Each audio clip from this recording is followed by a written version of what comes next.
இறைவன் என்னை நன்றாக படைத்தனன், தன்னை நன்றாக தமிழ் செய்யுமாறை. அன்பிற்குரிய மரியாதைக்குரிய பெரியோர்களே, நெல்லை சங்கீத சபாவினுடைய நிர்வாக பெருமக்களே, இந்த மேடையில் நான் அமர்ந்திருப்பதற்கு காரணமாக மூலவித்தாக அமைந்த திருவாளர் என் மரியாதைக்குரிய திரு கந்தப்பன் அவர்களே, உங்கள் அத்தனை பெரியவர்களுடைய பொன்னார் திருவடிகளை சிறியேன் என்னுடைய தலையில் சூடி மகிழ்கிறேன். இன்றைக்கி எனக்கு ஒரு பெரிய மகிழ்ச்சி என்னென்னா, மகிழ்ச்சியும் நெகிழ்ச்சியுமாக இருக்கிறது. ஏனென்றால் எதிர்பாராத ஒரு செயல் நடந்திருக்கிறது. இந்த மேடையில் சைவநெறி செம்மல் என்ற விருதை நான் நேரில் சென்று வாங்க முடியவில்லையே என்று மிகவும் கவலையுற்று இருந்தேன். கணேஷ் ஐயா லண்டனிலிருந்து வரும்பொழுதே ஏற்கனவே ஒரு தேதியை குறித்தார்கள். அந்த தேதியில் நான் வந்து வாங்குவதாக ஒப்புக்கொண்டேன். பிறகு அவர்களுடைய நிர்வாக சூழல் காரணமாக தேதியை மாற்றக்கூடிய சூழல் ஏற்பட்டது. அந்த தேதியில் என்னால் வர முடியவில்லை. மிகப்பெரிய கவலையாக இருந்தது. ஏன்னா ஆதீனங்கள் எல்லாரும் ஒன்றாக கூடக்கூடிய ஒரு சபை, அதில் 3 ஆதீனங்களும் ஒன்றாக இருந்தார்கள். இதில் நமக்கு மிகப்பெரிய வாய்ப்பாயிற்றே, இதை தவற விட்டு விட்டோமே என்று நினைத்து மிகவும் மனம் வருந்தினேன். கணேஷ் ஐயாவிடம் நான் பேசினேன். என்னால் வந்து வாங்கி கொள்ள முடியவில்லை, ஆனால் மிகப்பெரிய விருது, எனக்கு எத்தனையோ விருதுகள் கிடைத்தாலும் இந்த விருது ஒரு சாதாரண விஷயம் அல்ல என்று நினைத்து கொண்டிருக்கும் பொழுது நான் கொரியரில் அனுப்பிவிடுகிறேன் என்று சொன்னார்கள். இன்று காலையில் கூட என்னிடம் இதை பற்றி எதுவும் சொல்லவில்லை. நான் பேசி கொண்டிருந்தேன். நீங்கள் வருவதாக எந்த தகவலும் எனக்கு இல்லை. அவர்கள் சொன்னார்கள், நான் லண்டன் கிளம்பி விட்டேன், ஆகஸ்ட் மாதம் திரும்ப வருவேன், அப்பொழுது நான் அம்பாசமுத்திரத்துக்கு வர வேண்டிய வேலை இருக்கிறது, அப்பொழுது உங்களிடம் கொடுக்கிறேன் என்று சொன்னார்கள். ஆனால் இன்று பாருங்கள், குரு பார்க்க கோடி நன்மை என்று சொல்வார்கள் அல்லவா, 3 குருநாதர்கள் இங்கே இருந்து அந்த மிகப்பெரிய ஒரு விருதினை எனக்கு கொடுத்தார்கள். மிகப்பெரிய அடியேன் பெற்ற பேர் என்று தான் நான் சொல்ல வேண்டும். தெளிவு குருவின் திருமேனி காண்டல், தெளிவு குருவின் திருநாமம் செப்பல், தெளிவு குருவின் திருவார்த்தை கேட்டல், தெளிவு குருவின் திருவுரு சிந்தித்தல் தானே என்று திருமூலர் சொல்லுவார். அந்த வகையில் மும்மூர்த்திகளாக இங்கே எழுந்தருளிருக்கக்கூடிய குருமார்கள் எனக்கு இந்த விருதினை வழங்கியதில் வறியவனுக்கு பொற்குவியல் கிடைத்த பெருமிதம் எனக்கு என்று தான் சொல்ல வேண்டும். ஒரே வரியில் சொல்ல வேண்டும் என்றால், அறம் செய்ய விரும்பு, நல்லது எதுன்னு பார்த்து அதை செய்யறதுக்கு நீ கொஞ்சம் விருப்பப்படுப்பா. எவ்வளோ பெரிய உளவியல் விஷயத்தை நமக்கு சொல்கிறா பாருங்க. அதாவது ஒரு மனிதன் எதையாவது ஒரு செயலை செய்ய வேண்டும் என்றால் முதலில் மனதில் எண்ண வேண்டும். எண்ணிய எண்ணியாங்கு எய்துவர் எண்ணியர் திண்ணியராக பெறின் என்று வள்ளுவர் சொல்வது போல, முதல் மனதில் எண்ணியது பிறகு சொல்லாக மாறும், சொல் கால நடையில் செயலாக மாறும், செயல் பழக்கமாக மாறும், பழக்கம் வழக்கமாக மாறும், வழக்கமே வாழ்க்கையாகிவிடும் என்றதை நினைத்த ஔவைதான் சொல்கின்றார், அறம் செய்ய விரும்பு. நீ ராஜா போதும், நீ மனசுக்குள்ள நினைச்சிட்டாலே அதை செய்யக்கூடிய சூழலை உனக்கு இந்த பிரபஞ்சம் கொண்டு வந்து உன்னிடம் சேர்க்கும் என்று சொல்கின்றார். அதைத்தான் அழகாக அறம் செய்ய விரும்பு என்று பேசுகிறார். இதை விட அறப்பணிக்கு வேற எதை நம்ம எடுத்துக்காட்ட சொல்ல முடியும்? எந்தவித எதிர்பார்ப்பும் இல்லாமல் தமிழன்னைக்கு சேவை செய்ய வேண்டும், தான் சார்ந்திருக்கக்கூடிய சமுதாயத்திற்கு சேவை செய்ய வேண்டும். ஒத்ததறிவான் உயிர் வாழ்வான் மற்றையான் செத்தாருள் வைக்கப்படும்னார் வள்ளுவர். குரல் எழுதிக்கிட்டு இருந்தார். நான் போய் பார்த்தேன், என்ன சாமி பண்ணிட்டு இருக்கீங்க அப்படின்னா, இல்லைப்பா தம்பி குரல் எழுதிக்கிட்டு இருக்கேன் அப்படின்னாரு. நிறைய பேர் செத்தவர்கள் லிஸ்ட் அப்படின்னு போட்டு நிறைய பேர் உயிரோடு இருக்கவன் பேரெல்லாம் எழுதிட்டு இருக்காரு, சமுதாயத்தில் உள்ளவன் பேரெல்லாம். என்ன சாமி இப்படி எழுதிட்டு இருக்கீங்க, இவங்கெல்லாம் இருக்காங்களா ஊரில், இப்போ நீங்கள் இல்லைன்னு எழுதிட்டு இருக்கீங்களா அப்படின்னா, இல்லைப்பா சதையும் பிண்டமும் தோலுமா நடந்தா உலகத்தில் நடந்துக்கிட்டு இருந்தாலும் உயிரோடு இருக்காமன்னு அர்த்தம் இல்லை. எவன் ஒருவன் தன் வாழ்நாளில் தான் சார்ந்து இருக்கக்கூடிய சமுதாயத்திற்கு ஏதாவது ஒன்றை செய்து கொண்டு இருக்கின்றானோ அவன்தான் உயிரோடு வாழ்றவனுக்கு அர்த்தம். அதனால இப்போ அந்த சமுதாயத்தில் இருந்தும் இல்லாமல் இருக்கிறவங்க பேரைத்தான் எழுதிட்டு இருக்கோம்னார். அப்போ எவ்வளோ பெரிய விஷயத்தை செய்கிறாங்க பார்த்தீங்களா? ஈதல் அறம், அவை சொல்றா, ஈதல் அறம் தீவினை விட்டு ஈட்டல் பொருள், காதல் இருவர் கருத்தொருமித்து ஆதரவு பட்டதே இன்பம், பரனை நினைந்து இம்மூன்றும் விட்டதே பேரின்ப வீடு என்று பேசுவோம். நாம் செய்யக்கூடியது, நாம் சார்ந்திருக்கக்கூடிய சமுதாயத்திற்கு யாராவது வந்து ஒன்று கேட்டால் அவர்கள் கேட்பதற்கு முன்பாகவே அவர்களுடைய குறிப்பை அறிந்து அவர்களுக்கு என்ன தேவைப்படும் என்பதை உணர்ந்து கொடுக்க வேண்டுமா? ஈதல் அறம். அது எப்படி கொடுக்கணுமா? தீவினை விட்டு ஈட்டல் பொருள். எந்த வழியில், நல்ல வழியில் சம்பாத்தியத்தை பண்ண பொருளை வச்சு நீ கொடுக்கணும். வழித்தேங்காயை எடுத்து தெருப்பிள்ளையாருக்கு உடைச்ச கதையாக இருக்கக்கூடாது. நெற்றி வியர்வை நிலத்தில் சிந்த பாடுபட்டு அதன் மூலமாக வருகின்ற வருவாயை வைத்து நீ உதவி செய்ய வேண்டும். இப்படி சொல்றா பாருங்க அந்த அம்மா. சொல்லிட்டு போகல. ஈதல் அறம் தீவினை விட்டு ஈட்டல் பொருள். இப்போ அது ஒரு மிகப்பெரிய கேள்விக்குறி. யார் தீவினை இல்லாமல், யார் பொய் சொல்லாமல், யார் ஃப்ராடு பண்ணாமல் சம்பாத்தியம் பண்ணுறாங்கன்னா விரல் விட்டு எண்ணி விடலாம் இல்லையா? முதல்லாம் பாலில் தண்ணியை சேர்த்தா இப்போ தண்ணியில் பாலை சேர்க்கலாம்.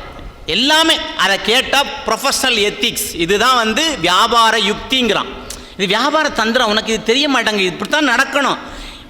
பருப்பில் இதை கலக்கணும், அரிசியில் இதை கலக்கணும்னு அவங்களுக்குள்ளே ஒரு மிகப்பெரிய ஒரு கோட்பாடு வைத்திருக்கிறார்கள். கொள்கை சார்ந்தவர்களாக இருக்கிறார்கள். ஆனால் அவ்வை என்ன சொல்கிறா? ஈதல் அறம் தீவினை விட்டு ஈட்டல் பொருள். காதலர் இருவர் கருத்தொருமித்து ஆதரவு பட்டதே இன்பம். கணவனும் மனைவியும் 2 பேரும் ஒன்றாக சேர்ந்து அந்த அறக்காரியத்தை செய்ய வேண்டும். கணவன் செய்யும் போது மனைவி மூக்க தூக்கிட்டு மூஞ்ச தூக்கிட்டு இருந்தான்னா அந்த காரியம் விளங்காது. அதனால காதலர் இருவர் கருத்தொருமித்து ஆதரவு பட்டதே இன்பம். கடைசியில் ஒரு வயசுக்கு மேலே அது எல்லாத்தையும் விட்டுட்டு இறைவனை நினை, அதுதான் உனக்கு வீடு பேருங்கிறான். எவ்வளவு பெரிய விஷயம் பாருங்கள். நான் பிளக்க பொய் உரைத்து நவநிதியம் தேடி நலனொன்றும் அறியாத நாரியரை கூடி பூப்பிளக்க வருகின்ற புற்றீசல் போல பொலன கலகலன புதல்வர்களை பெறுவீர், காப்பதற்கும் வகையறியீர், கைவிடவும் மாட்டீர், கவர் விளந்த மரத்துளையில் கால் உழைத்து கொண்டே ஆப்பதனை அசைத்து விட்ட குரங்கதனை போல அகப்பட்டீர், கிடந்து உழல அகப்பட்டீரே என்று பட்டினத்தார் பாடுவார். எப்படி நம்ம சம்பாத்தியம் பண்றோமா? நான் பிளக்க பொய்யுரைத்து, நாக்கே அருந்து போற மாதிரி பொய் சொல்றோமா? அந்த பொருளை சம்பாத்தியம் பண்ணி கல்யாணம் பண்ணி குழந்தை குட்டிகளை பெற்று அந்த குழந்தை குட்டிகளை கைவிடவும் முடியல, காப்பாற்றவும் முடியல. கடைசியில் நாம எப்படி மாட்டிக்கிடமா? தச்சர் மரத்தை பிளக்கும் பொழுது ஆப்பால் அரைந்து கொண்டே வருவார். அந்த மரத்தை ஆப்பு கொண்டு அறைய அந்த மரமானது பிளந்து கொண்டே வரும். அந்த மரத்தை பார்த்து இந்த குரங்கு என்ன பண்ணுமா? அந்த இடுக்கில் கொண்டு போய் தன்னுடைய காலை மாட்டிக்குமா. காலை மாட்டிக்கிட்ட உடனே இப்ப காலை எடுக்கணும், அசைச்சு காலை எடுக்கணும். காலை எடுக்கிறதுக்கு பதிலாக என்ன பண்ணுதான்? புத்தி இல்லாம ஆப்பை பிடிச்சி உருவிடுது. ஆப்பை பிடிச்சி உருவினா என்ன ஆகும்? திருப்பி கால் உள்ள மாட்டிக்கிடும் அதிகமா. அப்படி நாம மாட்டிக்கிட்டு முழிக்கும்னு பட்டினத்தார் சொல்றாரு. நான் பிளக்க பொய் உரைத்து நவநிதியம் தேடி, நவநிதியம் எல்லா செல்வங்களும் தேடுறோம், எல்லாம் தேடி பூப்பிளக்க வருகின்ற புற்றீசல் போல பொலன கலகலன புதல்வர்களை பெறுவீர், காப்பதற்கு வகையறியீர், கைவிடவும் மாட்டீர், கவர் விளந்த மரத்துளையில் கால் நுழைத்து கொண்டே ஆப்பதனை அசைத்து விட்ட குரங்கதனை போல அகப்பட்டீர், கிடந்து உழல அகப்பட்டீர். அவை சொல்றாள நம்ம இதுல தானம் அது விரும்பே என்ன சொல்றா பார்த்தீங்களா? தானம் செய். உன்னை கேட்குறாங்களா? அதையும் ஒரு பாடலில் சொல்றா. தண்டாமல் ஈவது தாளாண்மை, தண்டி அடுத்த கால் ஈவது வள்ளன்மை, அடுத்தடுத்து பின் சென்றால் ஈவது கார்கூலி, பின் சென்றாலும் இவன் பொய்த்தான் என போமில் அவன் குடி எச்சம் இருமேல் இரும் என்று சொல்கின்றான். ஒருத்தன் ஒரு பொருளை கேட்க வர்றான். கேட்க வருவனுடைய நிலைமையை அறிந்து அவன் கேட்கறதுக்கு தயங்கி நிற்கிறான். நம்ம எப்படி போய் இவன்ட்ட கேட்கறது? நம்ம நினைக்கிறோம் பிச்சைக்காரர்கள் தர்மம் எடுப்பவர்களாம் நம்ம நினைக்கிறோம், பிச்சைக்காரன் நினைக்கிறோம். உண்மையிலே யோசிச்சு பாருங்க, அவனுடைய தன்மானத்தை விட்டு தானே நம்மகிட்ட கேட்குறான், அவனுடைய சுய கௌரவத்தை விட்டு தானே நம்மகிட்ட பிச்சை கேட்குறாங்க. அது சொல்கிறார். அதாவது அவன் கேட்கக்கூடிய சூழல் வரும்போது அவன் கேட்காமலே அவனுக்கு உதவி செய்தான். அதற்கு பெயர் தான் வன்மை. தண்டாமல் ஈவது தாளாண்மை, அதற்கு பெயர் தான் கொடை. தண்டி அடுத்த கால் ஈவது வள்ளன்மை, அவன் கேட்ட பிறகு கொடுப்பதற்கு பிறகு வள்ளல் தன்மை உடையவன் பேர். இன்னும் சில பேர் சொல்லுவான், போய் கேட்டா அப்படியே இன்னைக்கு வெள்ளிக்கிழமை நாங்கள் எதுவும் பணம்லாம் கொடுக்க மாட்டோம், நாளைக்கு வாங்க நாளைக்கு தருவோம்பா. நாளைக்கு போனால் வீட்டில் கஜானால ஆள் பீரோ துறக்கிற ஒய்ஃப் வீட்டில் இல்லை, நாளாக கழிச்சு வாங்கம்மா. இப்படிப்பட்ட ஆள் இருந்திருக்கான் அந்த காலத்தில் 2000 வருஷத்துக்கு முன்னாடி. அவை சொல்கிறா, தண்டாமல் ஈவது தாளாண்மை, தண்டி அடுத்த கால் ஈவது வள்ளன்மை, அடுத்தடுத்து பின் சென்றால் போவது கார்கூலி. 4 நாளுக்கு அலைய விட்டு பணத்தை கொடுத்தா அது அவனுக்கு கொடையும் இல்லை வள்ளன்மையும் கிடையாது, அவன் நடந்ததுக்கு கிடைச்ச கால் கூலி. இன்னும் சில பேர் இருக்கான் கொடுக்கவே மாட்டானான். அப்படி கொடுக்கலனா நான் சொல்லலை, அவ்வை சொல்லுதா, அவன் குடி எச்சம் இருமேல் இரு, அவன் சந்ததி இல்லாமல் அழிந்து போவான் என்று அவ்வை பேசுகிறார். இதை விட ஒரு மிகப்பெரிய சாபம் எங்கே இருக்குது உலகத்தில்?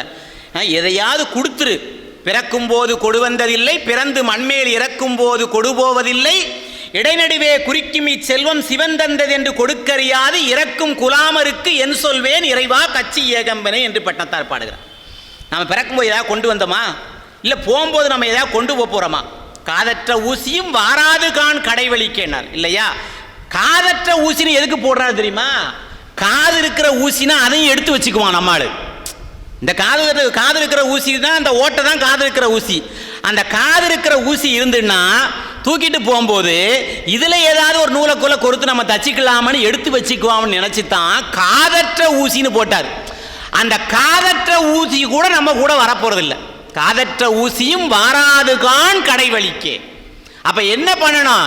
நிலையில்லாத இந்த வாழ்க்கையில் நிலையான பேரை பெற வேண்டும் என்றால் தர்மம் செய்ய வேண்டும், அறநெறியை பின்பற்ற வேண்டும். அப்ப எப்பேற்பட்ட ஒரு அந்த பெண்ணானவள் 2000 வருஷத்துக்கு முன்னாடியே ஒரு அறிவினுடைய உச்சத்தில் இருந்து பேசுகிறாள் பாருங்கள். எந்த பள்ளிக்கூடத்தில் போய் படித்தான்னு எனக்கு தெரியல. அறிவினுடைய உச்சத்தில் நின்று பேசுகிறாள். அவ தான் சொல்றா, கற்றல் எனப்படுவது சொற்றிரம்பாமைன்னு சொல்கிறான். இங்கே பாரு கொன்றை வேந்தனில் சொல்கிறாங்க பாரு, படிக்கிறதுனா என்ன தெரியுமா? சொன்ன சொல் தவறாமல் நடராஜா, அதுதான் நீ படித்ததுக்கு அடையாளம். இது இப்போ இந்த உலகத்தில் நம்ம கேட்கவே முடியாத வாய்ப்பே இல்லை. இப்போ இருந்தால் அவன் மாற்றிருப்பான். கற்றல் எனப்படுவது சொல்லு மாறுறது தான் கற்றல் என்று போட்டிருப்பான். அவன் 2000 வருஷத்துக்கு முன்னாடி சொல்லிட்டு போயிட்டான். கவிஞர் கண்ணதாசன் சொல்லுவார், மேடை ஏறி பேசும்போது ஆறு போல பேச்சு, கீழே இறங்கி போகும்போது சொன்னதெல்லாம் போச்சும்பர்.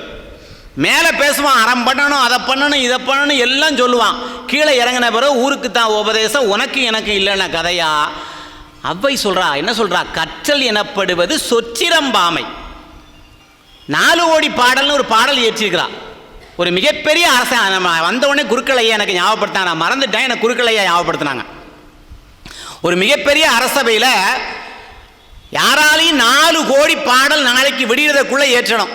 யார் ஏற்றுகிறாங்களோ அவர்களுக்கு இங்கே தொங்கவிடப்பட்டுள்ள இந்த பொற்கிளி பரிசாக கொடுக்கப்படும் மன்னன் அறிவிச்சிட்டான். காலையில் விடுதக்குள்ளே எவன் 4 கோடி பாடல் ஏற்றுவான்? எல்லாரும் உனக்கு என்னால் முடியுமான்னு பேசிகிட்டு இருக்காங்க. அந்த ஊர் வழியாக அவ்வை வர்றான். புலவர்களுக்குள்ளே ஒரே சலசலப்பு, என்னப்பா சத்தம் போட்டுட்டீங்கன்னு கேட்டால், இந்த மாதிரி மன்னன் நாளைக்கு காலையில் விடுதக்குள்ளே 4 கோடி பாடலை ஏற்றணுங்கிறானா எப்படி முடியும் அப்படின்னு கேட்டோன்னே, இவ்வளவு தானே, இதுக்கு ஏன் போய் அலட்டிக்கிறீங்க, போய் படுங்க காலைல பார்த்துக்கலாம் அதெல்லாம் அப்படின்றான். அவங்களுக்கு ஒரு மிகப்பெரிய தைரியம், அவ்வை வந்துட்டா அவள் பார்த்துக்கான்னு சொல்லி எல்லாம் படுத்தாச்சு. மறுநாள் காலையில் அரசபை கூட்டிடுது. அவன் மன்னனுடைய நினைப்பு, இந்த பரிசு யாருக்கும் போகக்கூடாது, காலையில் எவன் 4 கோடி பாடலை ஏற்ற முடியும் காலையிலக்குள்ளே, இந்த பரிசை கொடுக்கக்கூடாதுங்கிறத அவன் திட்டான். காலையில் சபை கூடியாச்சு, என்ன 4 கோடி பாடலை யார் ஏற்றினீங்களா அப்படின்னு கேட்டவுடனே இவனுக்கு பெருமை தான், யாரும் இல்லைன்னு சொல்லுவாங்கன்னு. எல்லாரும் ஒருத்தரை மூஞ்ச பார்த்தாங்க. அவ்வை சொன்னால் அதெல்லாம் தயார், பாடல் தயார் அப்படின்னா. இவனுக்கு ஒரே வியப்பு, என்ன ஏற்றினீங்களா, எப்படி ஏற்றினீங்க காலையில்? உனக்கு 4 கோடி பாடல் தேவை தானே, சொல்கிறேன் கேட்டுக்க அப்படின்னா. மதியாதார் முற்றம் மதித்தொருகார் சென்று மிதியாமை கோடியுறும். 1 கோடி செத்துது போ. என்ன எவ்வளோ பெரிய வார்த்தையை கொண்டு வச்சிட்டா பார்த்தீங்களா? இந்த காலத்தில் பணத்துக்கும் பொருளுக்கும் தான் மதிப்பு. அவ்வையே அதை சொல்கிறா. மேடையில் தகுதி கூட இப்போ என்ன வேணும் தெரியுமா? பேச்சாளர்களுக்கு மேடை வந்து அவன் படித்தவனா, அவனுக்கு விஷயம் தெரியுமா, அவன் 4 மேடை ஏறியிருக்கான்லாம் இப்போ யாரும் பார்க்குறதில்ல. பெரும்பாலான மேடைகளில், நான் நீங்கள் நெல்லை சங்கீத சபாவை சொல்லலை, பெரும்பாலான மேடையில் அதை அவை சொல்கிறா. விரகர் இருவர் புனைந்திட வேண்டும், விரல்கள் நிறைய மோதிர வேண்டும், இடையில் பஞ்சேனும் பட்டேனும் வேண்டும், அவர் கவிதை நஞ்சேனும் வேம்பேனும் நன்றுங்கிறான். எப்படியா? பேசுறவனுக்கு கை நிறைய மோதிரம் போட்டிருக்கணும், நல்ல கழுத்தில் செயின் போட்டிருக்கணும், நல்லா இடையில வந்து பஞ்சாடை உடுத்திருக்கணும். அவன் சொல்ற கவி நஞ்சா இருந்தா கூட, வேம்பா இருந்தா கூட அது அமிர்தமாக ஏற்றுக்கொள்ளப்படும் சொல்றான்னா, அப்ப பாருங்க, அப்போ வந்து பொருள் அப்படித்தான் இருக்குது, உலகம் அப்படித்தான் இருக்குது, அதுக்குத்தான் மரியாதை. அதான் அவ்வை சொல்றான், மதியாதார் முற்றம் மதித்தொருகார் சென்று மிதியாமை கோடியுறும், உண்ணீர் என உபசரியார் தம்மனையில் உண்ணாமை கோடியூர். நம்ம வீட்டிலலாம் இப்போ திருநெல்வேலியில் வழக்கம் பார்த்தீங்கன்னா, அண்ணாச்சி வாங்க வீட்டுக்கு சாப்பிட வாங்க அப்படின்னு ஒரு காலத்தில் கூப்பிட்டுட்டு இருந்தாங்க. இப்போ அது இருக்காதுன்னு தெரில. இப்போ வரும்போதே அண்ணாச்சிலாம் நம்ம வீட்டில் சாப்பிட்ருவாங்களா அப்படின்னு சொல்லிடுறான் அவன் எடுத்த உடனே. இவனு ரொம்ப கடவுள் கஜனா இருக்கிறான், நாங்கள் சாப்பிடாட்டி நீங்கள் விட்டுருவீங்களான்னு கேட்குறான் அவன். நீங்கள் சாப்பிட்டு போகும்போது சும்மையா போவீங்கன்னு அவன் சொல்கிறான். நாங்கள் கொடுத்தாலும் உங்கள் பிள்ளைகள் இது வாங்கவா போகுதுன்னு இவன் சொல்கிறான். இப்படி தான் இருக்குது உலகம். ஆனால் அவள் சொல்கிறா, உண்ணீர் என ஊட்டாதார் தம்மனையில் உண்ணாமை 1 கோடி. வாங்க சாப்பிடுங்கன்னு உபசரித்து அந்த அந்த அந்த அவங்கள பாராட்டி உபசரிக்கணுமா. விவேக சிந்தாமணியில் ஒரு பாடல் வரும். அதாவது அந்த கொடுக்குறவங்க அந்த சாப்பாட்டை வந்து உப்பாக இருந்தாலும் சரி, கூழாக இருந்தாலும் சரி, அது எந்த பொருளாக இருந்தாலும் கொடுக்கும்போது அது அமிர்தமாக மாறும். எப்போ? புன்சிரிப்போடு கொடுக்கும்போது. புன்சிரிப்பு இல்லாமல் நீங்கள் அறுசுவை உணவு கொடுத்தாலும் அது அவர்களுக்கு வேப்பங்காயாக கசக்கும். ஒப்புடன் முகமலர்ந்து உபசரித்து உண்மை பேசி உப்பில்லா கூலிட்டாலும் உண்பதே அமிர்தமாகும். முப்பழமொடு பால் அன்னம் முகங்கெடுத்திடுவாராயில் கப்பிய பசியினோடு கடும்பசி ஆகும் தானே என்று பேசுகிறது விவேக சிந்தாமணி. அப்போ உண்ணீர் உண்ணீர் என ஊட்டாதார் தம்மனையில் உண்ணாமை ஒரு கோடி, கோடி கொடுப்பினும் குடிப்பிறந்தார் தம்மோடு கோடி கூடி வாழ்வது ஒரு கோடி.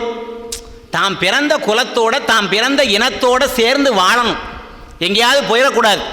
அதையும் சொல்றா. அடுத்துதான் மிகப்பெரிய விஷயம், கோடான கோடி கொடுப்பினும் தன் நாக்கோடாமை ஒரு கோடி உருன்னு சொன்னான். கோடி ரூபாயை கொடுத்தாலும் பொய் சொல்லாத, அதைத்தான் கற்றல் என்பது சொச்சிரம்பாமைன்னு பேசினான். கற்பனப்படுவதும் சொச்சிரம்பாமைங்கிறா. நாம கற்புன்னா என்ன நினைச்சுக்கிட்டு இருக்கோம்? கற்பு முழுக்க முழுக்க பெண்கள் சார்ந்தது, இது உடல் சார்ந்தது, இது ஒழுக்கம் சார்ந்தது என்று நினைச்சு கொண்டிருக்கிறோம். ஆனால் அப்ப என்ன சொல்ல தெரியுமா? கற்பனப்படுவது சொச்சிரம்பாமை. சொன்ன சொல்ல எவன் ஒருத்தன் காப்பாற்றானா அதுதான் கற்பு. பாரதியருக்கு ஒரு விளக்கம் சொல்லுவான், தனியாக ஒரு விளக்கம் சொல்லுவான். அவன் கற்புக்கு வேற விளக்கம் சொல்லுவான். அவன் புரட்சியா பாடுவான். ஆனெல்லாம் கற்பை விட்டு தவறு செய்தால் அங்கொரு பெண்மை கற்பழிந்திடாதோ, நாணற்ற வார்த்தையுண்டோ, வீட்டை சுற்றால் நலமான கூரையும் தான் எரிந்திடாதோ, பேணும் ஒரு ஆண்மகனின் காதலினை வேண்டியல்லோ பெண்மக்கள் கற்பு நிலை பிறழுகின்றார், காணுகின்ற காட்சியெல்லாம் மறைத்து வைத்து கற்பு கற்பு என்று உலகோர் கதைக்கின்றாரே என்பான். என்ன சொல்றான்? என்னடா ஒரு ஊர்ல 100 ஆண்களும் 100 பெண்களும் இருந்ததுன்னா ஒரு பெண் கற்பழிஞ்சிட்டானா நீ ஏன்டா பெண்ணை மட்டும் சொல்ற? அவ கற்பழிவதற்கு காரணமாக இருந்த ஆணையும் அல்லவா சேர்த்து சொல்லணுங்கிறான். கற்பு நிலை என்று சொல்ல வந்தா இரு கட்சிக்கும் அதை பொதுவில் வைப்போன்னு பாரதி பாடுவான். நீ எதுக்கு பெண்ணுக்கு மட்டும் சொல்ற? அது ஆணுக்கு சேர்த்து வையாத. அந்த கற்பு நிலை இழப்பதற்கு காரணமாக இருந்தவன் ஆடவன் அல்லவா, அவனையும் சேர்த்தல்லவா சொல்ல வேண்டும் என்று சொல்வான் பாரதி. ஆனால் இங்கு அவ்வை சொல்கிறார், கற்பனப்படுவது சொச்சிரம்பாமை. எப்பேற்பட்ட உச்சத்தில் நின்று பேசுறா. படிச்சவ படிச்சாளா படிக்கலையாலாம் தெரியல எனக்கு. அவளே சொல்றாள. வள்ளுவர் சொல்றாரு, கற்க கசடர கற்பவை கற்றபின் நிற்க அதற்கு தக. ஆர்டர் போடுறாரு. இங்க பாரு, நீ படிச்சனா என்ன நூலை கற்றிருக்கின்றாயோ அந்த நூல் சொல்லக்கூடிய அறத்தின்படி நீ நில்லு, உன் வாழ்க்கையை அமைச்சிக்க. ஆனா அவ்வை அதுல இருந்து ஒரு நூல் பெறல்றா. என்ன சொல்றானா? அது கொஞ்சம் கஷ்டம் அப்படிங்கிறான். எழுதறிது, எழுதியதை முன்னர் பழுதர வாசிப்பது அரிது, பண்பாய் முழுதும் அதை கற்பரிது, நற்பலனை காண்பரிது, கண்ட கால் நிற்பரிது தான் அந்த நிலை என்று சொல்லிவிட்டார். எழுதுறதே கஷ்டம். எழுதுனதை கொஞ்ச காலம் கழிச்சு அதை திருப்பி படிக்கணும்னா அது அதை விட கஷ்டம். சரி, படிக்கும் பொழுது அந்த நூலில் என்ன சொல்லியிருக்காங்கிறத முழுவதும் தெரிஞ்சுக்கிட்டு படிக்கிறோமா, அதனுடைய பலனை நம்ம அடைகிறோமான்னா அதுவும் இல்லை. கடைசியில் படித்து முடித்த பிறகு அதன் வழி நிற்றல் என்பது மிகப்பெரிய அரிது என்று சொன்னார். அது முடியாத காரியம் இல்லை, கொஞ்சம் முயற்சி செய்யணும். அதனால தான் இந்த தொல்லையே வேண்டாம்னு மணிவாசகர் சொன்னார். கல்வி என்னும் பல்கடல் பிழைத்தும்னார். எனக்கு கல்வியே வேண்டாண்டா, இந்த கற்றவங்க பக்கத்திலே நான் வரலை.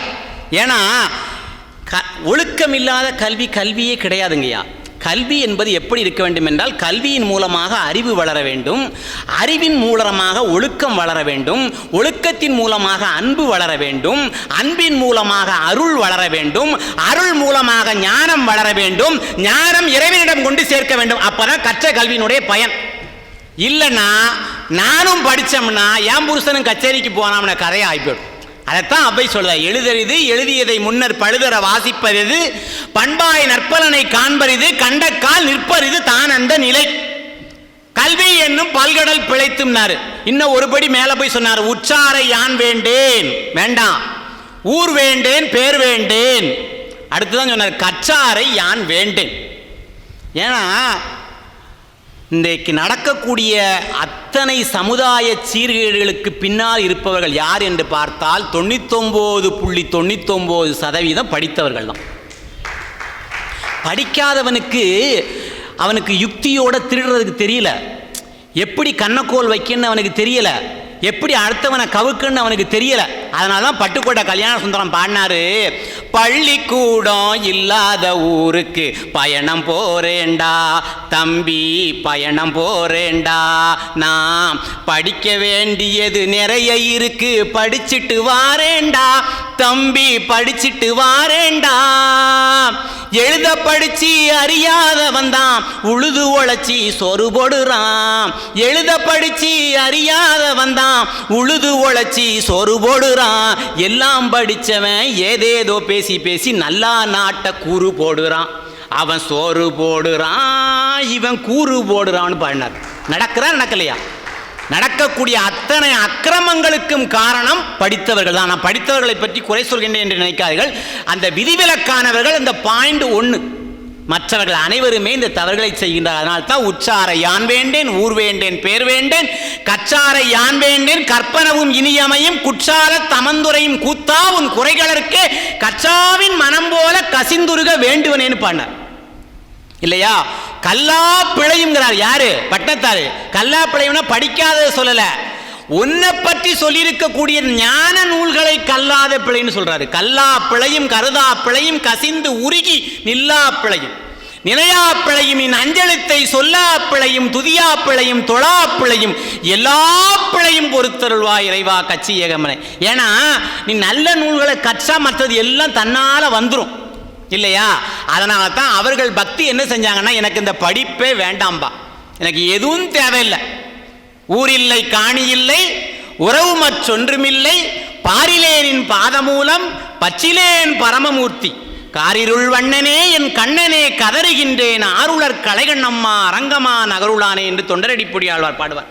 எனக்கு எதுவும் வேண்டாம் ராஜா, அகலகில்லேன் எம்மிரையை அண்டலர் மேல் மங்கையுரை மார்பா, நிகரில் புகழாய் உலகம் மூன்றுடையாய் எமை ஆழ்வோனே, நிகரில் அமரர் முனிக்கணங்கள் ஏத்தும் திருவேங்கடமுடையானே, புகழொன்றிலா அடியே நின் அடிக்கீழ் புகுந்து அமர்ந்தேனே என்று இந்த படிப்பு செல்வம் பட்டம் பதவி எல்லாவற்றையும் விட்டுவிட்டு இறைவனுடைய சன்னதியில் தன்னை சரணாகதி பண்ணி கொண்டார்கள்.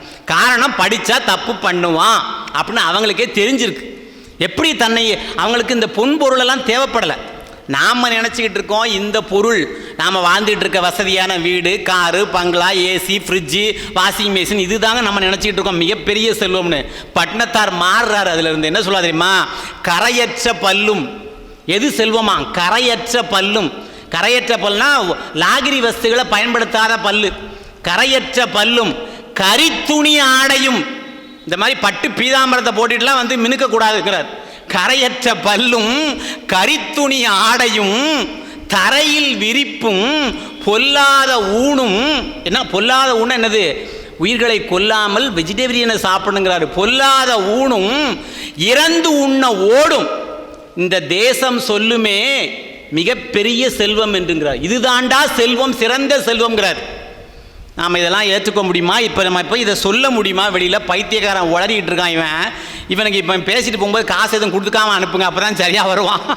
ஏன்னா இவன் தான் அந்த பொருளெல்லாம் பொருள் இல்லைன்னு சொல்லிக்கிட்டு இருக்கான்னு நினைக்கக்கூடிய உலகத்தில் வாழ்ந்துட்டு இருக்கான். அதனால தான் அவ்வை சொன்னால், எழுதரிது எழுதியதை முன்னர் பழுதர வாசிப்பதரிது, பண்பாய் நற்பலனை காண்பரிது, கண்டக்கால் நிற்பரிது தான் அந்த நிலை.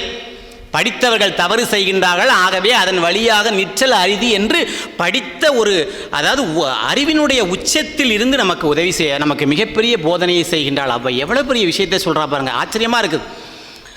தர்மம் அவ சொல்கிறா, அதாவது நீ வந்து ஒருவரை பார்த்து அவன் வாழ்க்கை எப்படி இருக்குன்னு நீ எடை போடாத. உள்ளது ஒளிய ஒருவருக்கு ஒருவர் சுகம் கொள்ள கிடையா குவலயத்தில். என்ன சொல்கிறா? அவன் நல்லா இருக்கிறான், எங்களுடைய கந்தப்பனையா நல்லா வசதியாக இருக்கிறாங்க, அவரை பார்த்து நான் எப்படி அவரை மாதிரி நான் வசதியாக இருக்குன்னு நான் நினைக்கக்கூடாது. அவருடைய உழைப்பு என்ன, அவருடைய தகுதி என்னங்கிறத அதை பார்க்கணும். அதை பார்க்காம அவரை மாதிரியே நான் வசதியாக இருக்குன்னு பிளைண்டாக திங்க் பண்ணுறது. அவர் நினைக்கிறா, உள்ளது ஒளிய ஒருவருக்கு ஒருவர் சுகம் கொள்ள கிடையா குவலயத்தில் வெள்ளக்கடலேறி வெள்ளக்கடல் நீந்தி மீண்டும் கரையேறினால் என் உடலோடு வாழும் உயிருக்குன்னு சொல்கிறான். மற்றவங்களை பார்த்து பொறாமப்படாத. ஒருவன் எப்படி வாழுதானோ அதுபடி நீ வாழன்னு நினைக்காத. ஒருவன் கார் பங்களாவோட வாழ்கிறான்னா அவன் எப்படி வாழ்கிறான், அவன் நியாயமாக சம்பாத்தியம் பண்ணானா, அவன் பொய் சொல்லி சம்பாத்தியம் பண்ணானா, அவன் பின்புலத்தை ஆராய்ச்சி பண்ணு. அதை விட்டுட்டு அவனை பார்த்த உடனே அவனை மாதிரி வாழன்னு நினைக்காத. இந்த ஆசைக்கு மட்டும் அளவே கிடையாதுங்கய்யா. ஒரு சின்ன கதை.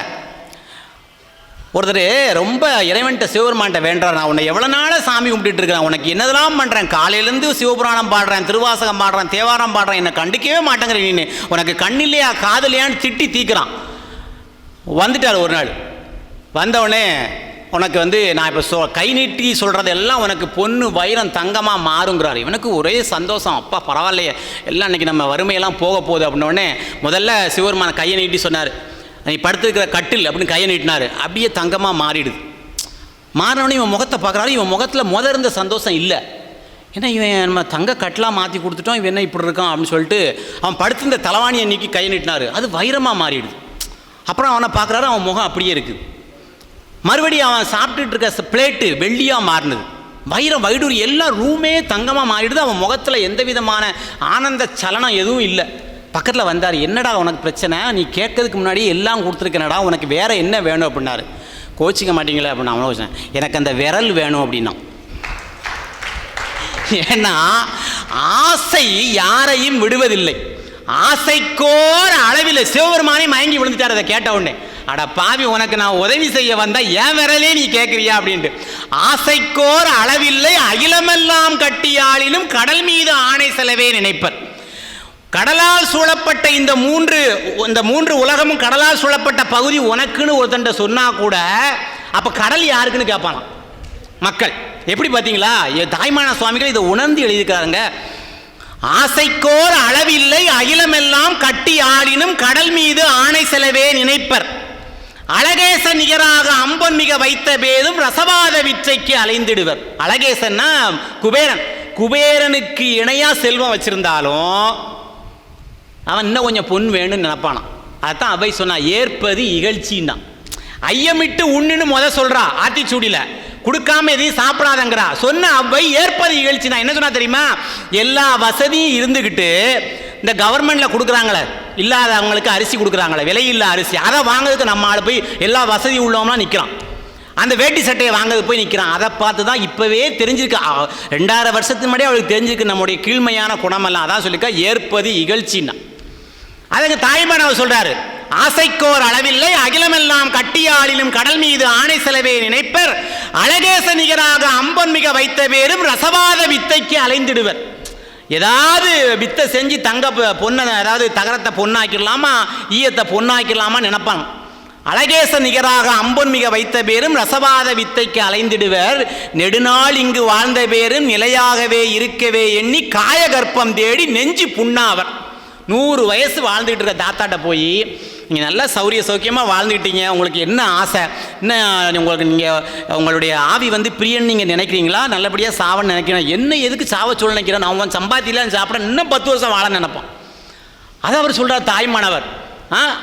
ரசவாத செஞ்சு ஏதாவது செஞ்சு காயகற்பமாக சாப்பிட்டு இன்னும் ஒரு 10 வருஷம் வாழ்ந்துடலான்னு நினைப்பானாம். அப்ப ஆசை அப்படி இருக்கு. அதை அவ்வை சொல்றா, உள்ளது ஒளிய ஒருவருக்கு ஒருவர் சுகம் கொள்ள கிடையா குவலயத்தில். யாரும் யார மாதிரி வாழ முடியாது. நீ அவனை நினைச்சு இவனை மாதிரி வாழன்னு நினைக்காத, அது ஒன்னால நடக்காத காரியம். என்ன அழகா சொல்றா பாருங்க. ஆசையை அடக்கவே முடியாதுங்க ஐயா. அதாவது ஆசையை கடக்கலாம தவிர, ஐம்புலன்களையும் கடக்கலாம தவிர அடக்க முடியாது. இந்த சொல்லுவான் சும்மா, ஐம்புலன்களையும் அடக்கணும், ஐம்புலன்களையும் அடக்கணும். அவையே சொல்றா, ஒன்றாக காண்பதே காட்சி புலனைந்தும் வென்றாந்தன் வீரமே வீரம். வீரனா எது தெரியுமா, இந்த ஐம்புலன்களையும் எவன் ஒருவன் வெல்றானோ அதுதான் வீரம். ஆம்பளை ஆண் என்று சொல்கிறவன் வீரம் அல்ல, நான் மிகப்பெரிய பெண் பலசாலி என்று சொல்கிறது வீரம் அல்ல. புலனைந்தும் வென்றாந்தன் வீரமே வீரம். ஒன்றாக காண்பதே காட்சி புலனைந்தும் வென்றான் தன் வீரமே வீரும் என்றாங்கும் சாவாமல் கற்பதே கல்வி. எப்படி சொல்லிட்டா பாருங்க, சாவாம சாவுற வரைக்கும் படிச்சுக்கிட்டே இருக்கணுங்கிறான். இந்த புலனை அவளை ஈஸியாக அடக்க முடியுமா, நம்மளால அடக்க முடியாது, ஆனால் கடக்கலாம். திருமூல சொல்றாரு, ஐந்தும் அடக்கு அடக்கு என்பர் அறிவிலார். அடக்குன்னு யாராவது சொன்னாம்னா அவன் அறிவில்லாதவங்கிறாரு. யாரு, நான் சொல்லல, திருமூல சொல்றாரு. ஐந்தும் அடக்கு அடக்கு என்பர் அறிவிலார், ஐந்தும் அடக்கும் அமரரும் அங்கில்லை. இந்த 5 புலன்களையும் அடக்கக்கூடியவர்கள் தேவர்கள் கூட கிடையாதுங்கிறார். ஐந்தும் அடக்கு அடக்கு என்பர் அறிவிலார், ஐந்தும் அடக்கும் அமரரும் அங்கில்லை, ஐந்தும் அடக்கில் அசேதனமா என்றிட்டு ஐந்தும் அடக்கா அறிவு அறிந்தேனே என்று பாடுகிறார். என்ன சொல்றாரு, நான் 5ஐயும் அடக்கலாம் செய்யல, ஆனா அந்த 5 புலன்களையும் அடக்காமல் மடைமாற்றம் செய்தேன்கிறார். ஒரு வாய்க்கால் வழியாக தண்ணி போய்கிட்டு இருக்கு, தண்ணி நிரம்பிடுது, அந்த வயலில் நிரம்பிடுதுன்னு நீங்கள் அணையை தடுத்தீங்கன்னா தண்ணி மேலேயும் வேகமாக வந்து விழுமே தவிர தண்ணி நிற்காது. ஆனால் அதே தண்ணியை நீங்கள் மடைமாற்றம் செஞ்சு வேற இடத்துக்கு போக சொன்னீங்கன்னா போகும் இல்லையா? அதான் அவர் சொல்றாரு, 5 அடக்கு அடக்கு என்பர் அறிவிலார் 5 அடக்கும் அமரரும் அங்கில்லை 5 அடக்கில் அசேதனமா என்றிட்டு 5 அடக்கா அறிந்தேனே. அப்ப 5 அடக்குனா என்ன வரும்னா அறிவு வராது. 5 நம்ம அப்படி நினைச்சு எதையா அடக்கன்னு நினைச்சா நமக்கு அறிவு வராது, ஆம்புலன்ஸ் தான் வரும். அவர் தான் சொல்றாரு, என்ன சொல்றாரு, 5 அடக்கில் அசேதனமாய். அசேதனம்னா கல்லு. 5 அடக்கிட்டா அறிவு இருக்காடா? உடம்பு இந்த சிற்றறிவு வந்து பேரறிவாக வளர வேண்டும் என்றால் நம்ம அறிவு இருந்தா தானே, நம்முடைய புலன்கள் வேலை செஞ்சாதான் நம்ம பேரறிவா மாற்ற முடியும் இல்லையா? அப்ப 5 அடக்கிட்டா கல்லாயிருவானா எப்படி அவன் வந்து பேரறிவா மாற்ற முடியும்னு திருமூலர் மிகப்பெரிய கொஸ்டின் கேட்கிறார். பார்ப்பான் அகத்திலே பார்ப்பசு 5 உண்டு. 5 பசுமாடுகளை வளர்க்கிறாராம். அது பசுமாடுன்னு சொல்றது 5 பொறிகளை அவர் சொல்றாரு. பார்ப்பான் அகத்திலே பார்ப்பசு 5 உண்டு, மேய்ப்பாரும் இன்றி வெறித்து திரிவன. மேய்ச்சலுக்கு ஆள் சரியான ஆள் கிடைக்காம அந்த பசுமாடு, அந்த அந்தணர் வளர்க்கக்கூடிய பசுமாடு அங்கே இங்கேயும் பிரிஞ்சு போகுதான். அதை மாதிரி நாம உடம்புல இருக்கக்கூடிய 5 புலனும் அங்கங்கே பிச்சு விட்டு போகுதான். பட்டத்தார் பாடுவார், சாமி கும்பிடும்போது ஒழுங்கா சாமி கும்பிடுறோமா? கண்ணொன்று செய்ய விழியொன்று நாட கருத்தொன்று என்ன பொய்யொன்று வஞ்சக நாவொன்று பேச புலால் கமலும் மெய்யொன்று சார செவியொன்று கேட்க யான் விரும்பும் பூசை எவ்வாறு கொள்வாய் வினை தீர்த்தவனு பாடுவார் இல்லையா? சாமியை கும்பிடும் போதே என்னதெல்லாம் நம்ம சொல்லிட்டு இருக்கோம். நமச்சிவாய வாழ்க, நாதந்தாள் வாழ்க, இமைப்பொழுதும் என் நெஞ்சில் இட்லி சுட்டாச்சா, இமைப்பொழுதும் என் நெஞ்சில் இங்காதாண்டாள் வாழ்க, இட்லிக்கு என்ன சட்னி, கோகலியாண்ட குருமணி தந்தாள் வாழ்க, கார சட்னியா கள்ள சட்னியா, பேசுறமா பேசலையா? அதான் அவர் சொல்றாரு, கையொன்று செய்ய விழியொன்று நாட கருத்தொன்று என்ன பொய்யொன்று வஞ்சக நாவொன்று பேச புலால் கமலும் மெய்யொன்று சார செவியொன்று கேட்க யான் விரும்பும் பூசை எவ்வாறு கொள்வாய் வினை தீர்த்தவனே பாடுறார். இப்ப பார்ப்பான் அகத்திலே பார்ப்பசு 5 உண்டு, மெய்ப்பாரும் இன்றி வெறித்து திரிவன. மெய்ப்பாரும் உண்டனில், ஒரு நல்ல மேய்ச்சல்காரன் வந்துட்டாம்னா மெய்ப்பாரும் உண்டனில் பார்ப்பான் பசு 5 பாலாய் சொரியுமேனர். நல்ல மேய்ப்பான் யார் தெரியுமா? சிவபெருமான். நம்மளை வந்து அவன் ஆளணும், நம்முடைய புலன்களை அவன் மடைமாற்றம் செய்யணும், அவன் அருளாலே அவன் தாழ் வணங்கி இல்லையா? அதைத்தான் அவை சொன்னா, புலனைந்தும் வென்றான் தன் வீரமே வீரம்னு சொன்னான். இதெல்லாம் இப்ப நடக்குதா? ஒரே ஒரு பாடல் உங்களுக்கு தேவாரத்தை சொல்றேன் பாருங்க, எப்படி மடைமாற்றம் செய்தார்னு. சுந்தரரு தில்லை சிற்றம்பலத்துக்கு போறாரு, ஆடல் வல்லான பார்க்கிறாரு. அப்படியே அவன் ஆடுறான், அவன் ஆடினா தான் நாம ஆட முடியும்.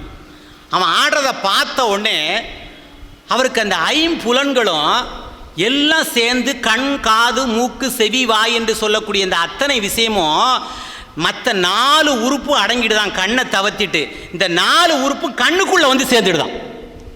5 பேரறிவும் கண்களே கொள. யாரு? சுந்தரர் பாடுறாரு. 5 பேரறிவும் கண்களே கொள அளப்பெரும் கரணங்கள் 4ம் சிந்தையேயாக குணமொரு 3ம் திருந்து சாத்வீகமே ஆக இந்துவாள் சடையானாடும் ஆனந்த எல்லையில் தனிப்பெரும் கூத்தின் வந்த பேரின்ப வெள்ளத்துள் திளைத்து மாறிலா மகிழ்ச்சியில் மலர்ந்தான்னு பாடுறார். என்னவா? அவருக்கு கண்ணு மட்டும்தான் வேலை செஞ்சுதான், மற்ற காது வேலை செய்யல, நாக்கு வேலை செய்யல, இந்த உடம்பு வேலை செய்யல, எந்த இதுவும் வேலை செய்யாம எதான் கண்ணுக்குள்ள போய் சேர்ந்துடுதான் எல்லாமே. 5 பேரறிவும் கண்களே கொள. ஏகாரத்தில் போட்டாரு, கண்ணை தவிர வேற எந்த உறுப்பு வேலை செய்யல அவருக்கு. ஆனால் ஆடல் வல்லானுடைய கூத்த பார்த்த மாத்திரத்திலேயே இந்த 4 உறுப்பும் கண்ணோடு சேர்ந்து கண்ணா காட்சி அளிச்சுக்கிட்டு இருக்கு. மாலோன் மருகனை மன்றாடி மைந்தனை வானோர்க்கு மேலான தேவனை மெய்ஞான தெய்வத்தை சேலார் வயற்பொழில் சூழ் செங்கோடனை சென்று கண்டு தொழ 4000 கண் படைத்திலன் அந்த நான்முகனே என்று கந்தர் அலங்காரத்தில் அருணகிரி பெருமான் பாடுவார். உன்னை பார்க்கறதுக்கு 4000 கண்ணு எனக்கு படைக்கலையப்பா, எவ்வளவு பெரிய அழகா இருக்கு அப்படின்னு. ஆனா இங்க சுந்தரருக்கு 2 கண்ணு போதுமா இருந்தது. ஏன் தெரியுமா?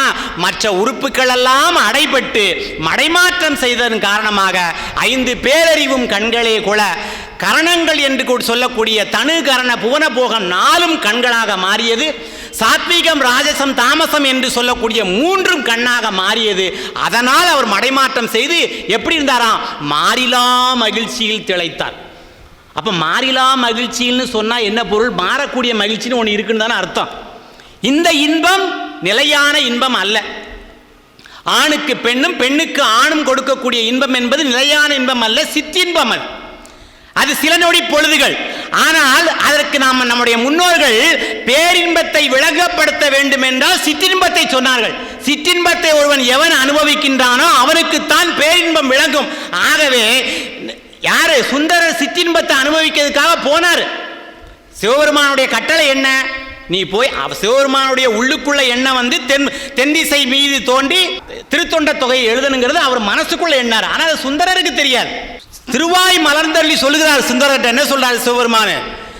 அவர் சொல்றாரு, ஆதிமூர்த்தி அவன் திறம் நோக்கியே தென்புவி மீது தோன்றி அம்மெல்லியலாருடன் காதல் இன்பம் கலந்து அணைவாய் என. இப்படிதான் சொல்றார் சிவபெருமான் திருவாய் மலர்ந்தருளதாக சேக்கிழார் பெருமான் சொல்றார். என்ன சொல்றாரு? நீ போ, கீழே போய் அந்த கமலினி அணிந்திங்கிற 2 பெண்ணை பார்த்தல்ல, அவர்களோட சேர்ந்து இன்பம் துய்த்து விட்டு வான்னு சொன்னார். ஆனா போனவர் நாமளா இருந்தா சிவபெருமானே 2 கல்யாணம் நம்மளை பண்ண சொல்லிக்கிறாருன்னு ஜாக்பாட்டை அடிச்சுடான்னு ஆனந்தத்தில் குதிப்போம். ஆனா அவரு கையை தலைமையில வச்சுக்கிட்டு அழுது புரண்டிருக்கிறார். கைகள் அஞ்சலி கூப்பி கலங்கினான். சேக்கிழார் பெருமான் சொல்றார், கைகள் அஞ்சலி கூப்பி கலங்கினான், செய்ய சேவடி நீங்கும் செருமையேன் ஐயனேன் மையல் மானுடமாய் வயங்கும் வழி தடுத்தாட்கொண்டருள். நான் கீழே போறேன், நீ உன் பேச்ச நான் தட்ட முடியாது, நான் கீழே போறேன். ஆனா நான் எப்போ மையல் வழியாக, காமத்தின் வழியாக, சிற்றின்பத்தின் வழியாக நான் தடுமாறுகிறேனோ அப்ப என்னை நீ தடுத்தாட்கொள்ளன்னு சொன்னார். அவரும் தடுத்தாட்கொள்ளன்னு சொல்லிட்டாரு. என்ன சிவபெருமான் என்ன அரசியல்வாதியா சொன்னதை மாத்தி பேசுறதுக்கு அதே மாதிரி தடுத்தாட்கொண்டார்ல. முன்பு நீ நமக்கு தொண்டன் முன்னிய வேட்கை கூற பின்பு நம் ஏவலாலே பிறந்தனை மண்ணின் மீது துன்புறு வாழ்க்கை தொடர்வர தொடர்ந்து நண்புல தேதியர் முன்பு நாம் உன்னை தடுத்தாட்கொண்டோம் என்று சொல்லி தடுத்தாட்கொண்டார். அப்போ சிற்றின்பத்தை அனுபவிக்க போனவர் அதிலே விழல. அவர் ஒரு கோப்பை நிறைய தேன் இருக்குது, ஒரு வண்டு தேன் குடிக்க வருது. அந்த தேனை அந்த கோப்பையில் விளிம்பில் நின்று அந்த தேனை குடிச்சிட்டா தேனுக்கும் சேதாரம் இல்லை, அதனுடைய உயிருக்கும் சேதாரம் இல்லை. தேனை பார்த்த மாத்திரத்திலே தொபுக்கிடின்னு உள்ள விழுந்துன்னு வச்சுக்கோங்க, தேனுக்கும் சேதாரம் உயிருக்கும் சேதாரம். ஆனால் சுந்தரர் தன்னுடைய ஐம்புலன்களையும் அடைமாற்றம் செய்து சிற்றின்பத்தை அனுபவிக்க போனாலும் கூட அதை பேரின்பமாக மாற்றிக்கொண்டார். அதை அவ்வை சொல்கின்றால், புலனைந்தும் வென்றாந்தன் வீரமே வீரம் என்று பேசுகிறார். எவ்வளவு பெரிய விஷயத்தை சொல்றா பாருங்க. நாம ஒருவனுக்கு உதவி செய்யறத கூட இந்த காலத்தில் பார்த்து செய்யணுங்கிற அவ்வை. இப்போ அதுதாங்க பெரிய விஷயம். உதவி செய்கிறதே ரொம்ப யோசிக்க வேண்டியிருக்குது. செய்யாமல் செஞ்சாலும் குத்தம், செய்யாமல் இருந்தாலும் குத்தம். செஞ்சால் என்ன சொல்கிறான், செஞ்சுட்டு கடன் கொடுத்துட்டு கேட்டால் நீ என்ன, நான் என்ன ஓழியாக போயிடுவேன் என்ன கேட்குறீங்கிறான். வடிவேல் சொன்ன மாதிரி கேட்டால் வரும்போது தாராங்கிறான், இருக்கும்போது கொடுப்பங்கிறான், என்னெல்லாமல் சொல்கிறான். கொடுக்காம இருந்தால் என்னையா கொடுக்க மாட்டேங்கிறான், இவன் யாருக்கும் உதவ மாட்டேங்கிறான். என்ன பண்ணுறதுனே தெரியல. அவை சொல்கிறான், நல்லார் ஒருவருக்கு செய்த உபகாரம் கல்லின் மேல் எழுத்து போல் காணுமே, அல்லாத மற்றவருக்கு செய்த உபகாரம் நீரின் மேல் எழுத்திற்கு நேருண்டாம். நீ நல்லவனுக்கு உபகாரம் செஞ்சனா அது கல்லில் எழுதப்பட்டதற்கு சமம்.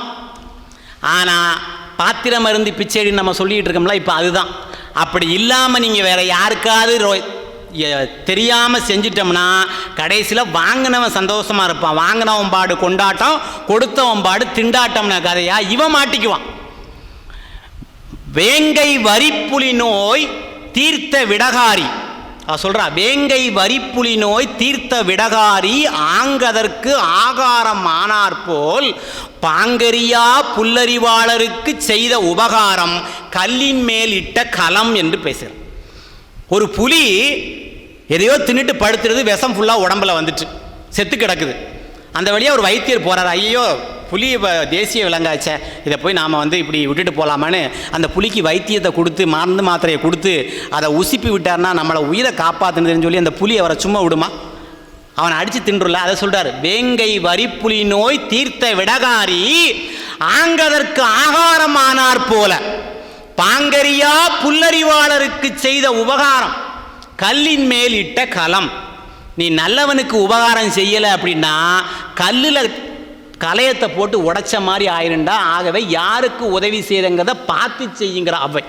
எவ்வளவு பெரிய சின்ன, அதாவது எளிய நடையில் எளிய பதங்களில் படித்தவர்கள் அல்லாது பாமரர்களும் புரிந்து கொள்ளக்கூடிய வகையில் நமக்கு ஆத்திச்சூடியும் மிகப்பெரிய அந்த கொன்றை வேந்தனையும் நமக்கு கொடுத்துள்ள. நன்றி மறவேல்ங்கிற ஒரு விஷயத்தை சொல்கிறான். நான் முதல்ல அதை சொல்லணும் ஃபஸ்ட்டு. ஏன்னா இப்போ இதிலேருந்து பேசுகிறதுக்கு காரணம் எங்களுடைய, அதாவது நம்முடைய பிரசிடெண்ட் ஐயா எனக்கு தெரியாது, அவங்க மூலமாக தான் எனக்கு தெரியும். கந்தப்பன் ஐயா மூலமாக தான் தெரியும் இல்லையா, இல்லை யாருன்னு எனக்கு தெரியாது. நெல்லை சங்கீத சபையில் நான் எப்போ பேச வரேன்னு தெரியாது. இன்றைக்கி அந்த சபையில் நான் நின்று பேசுகிறதுக்கு காரணமாக இருந்தவங்க அவங்க, குருமார்கள் கையினால் நான் என்னுடைய விருது பெற்றது காரணமாக அவங்க. அப்போ இவ எல்லாத்துக்கும் மூல காரணமாக அமைந்தது யாருன்னா கந்தப்பன் ஐயா. நான் நன்றி மறக்கலாமா?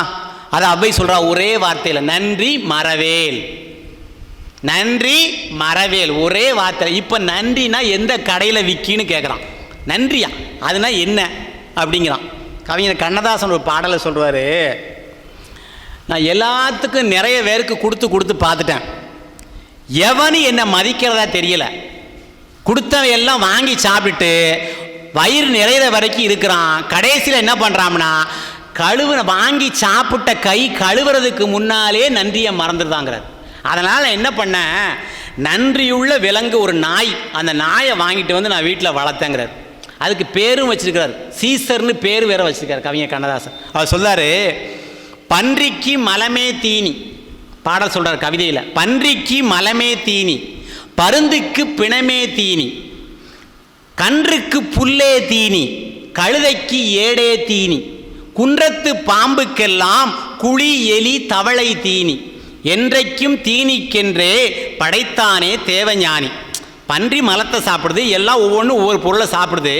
இவர் நினச்சாராம், இதெல்லாம் இப்படி சாப்பிட்டுட்டு இருக்கேன்னு நினச்சி எல்லாத்துக்கும் பன்றிக்கும் சோறு போட்டு, பருந்துக்கும் சோறு போட்டு, கன்றையும் அருகில் வைத்து, கழுதைக்கும் காவல் காத்து, குன்றத்து பாம்பை எல்லாம் கூடவே வைத்து காத்து, நன்றியை காணாதாலே நாய் ஒன்று வாங்கி வந்தேனார்.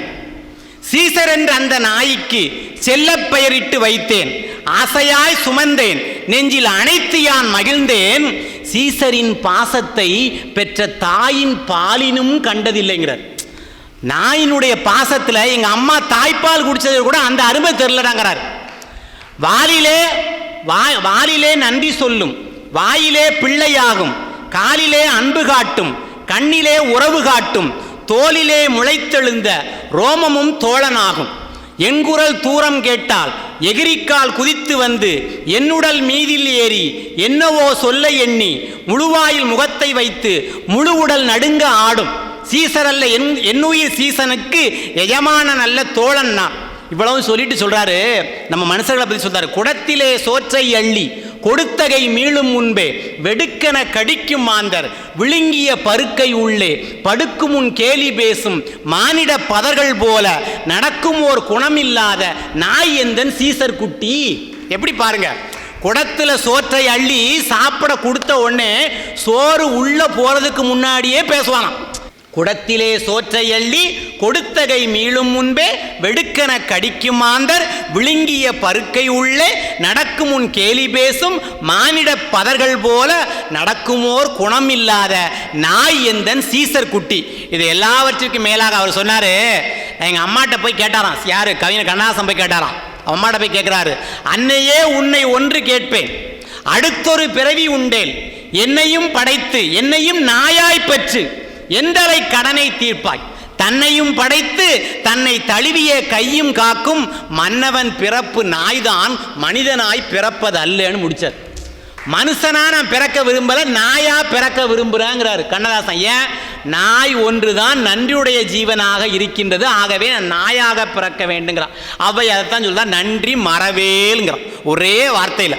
நன்றி ஒருவருக்கு செய்த கால் அந்நன்றி என்று தருங்கோள் என வேண்டாம், நின்று தளரா வளர்ந்தங்கு தாழ்வுண்ட நீரை தலையாலே தான் தருதலாம். அதே மாதிரி நாமும் ஒருத்தருக்கு உபகாரம் செஞ்சுட்டு இவன் திருப்பி செய்வானா, இவன் எப்போ நமக்கு செய்வான், நம்ம அவனுக்கு அதை செஞ்சுருக்கமே இதை செஞ்சுருக்கமே அப்படி நினைக்காத, அது வரும்.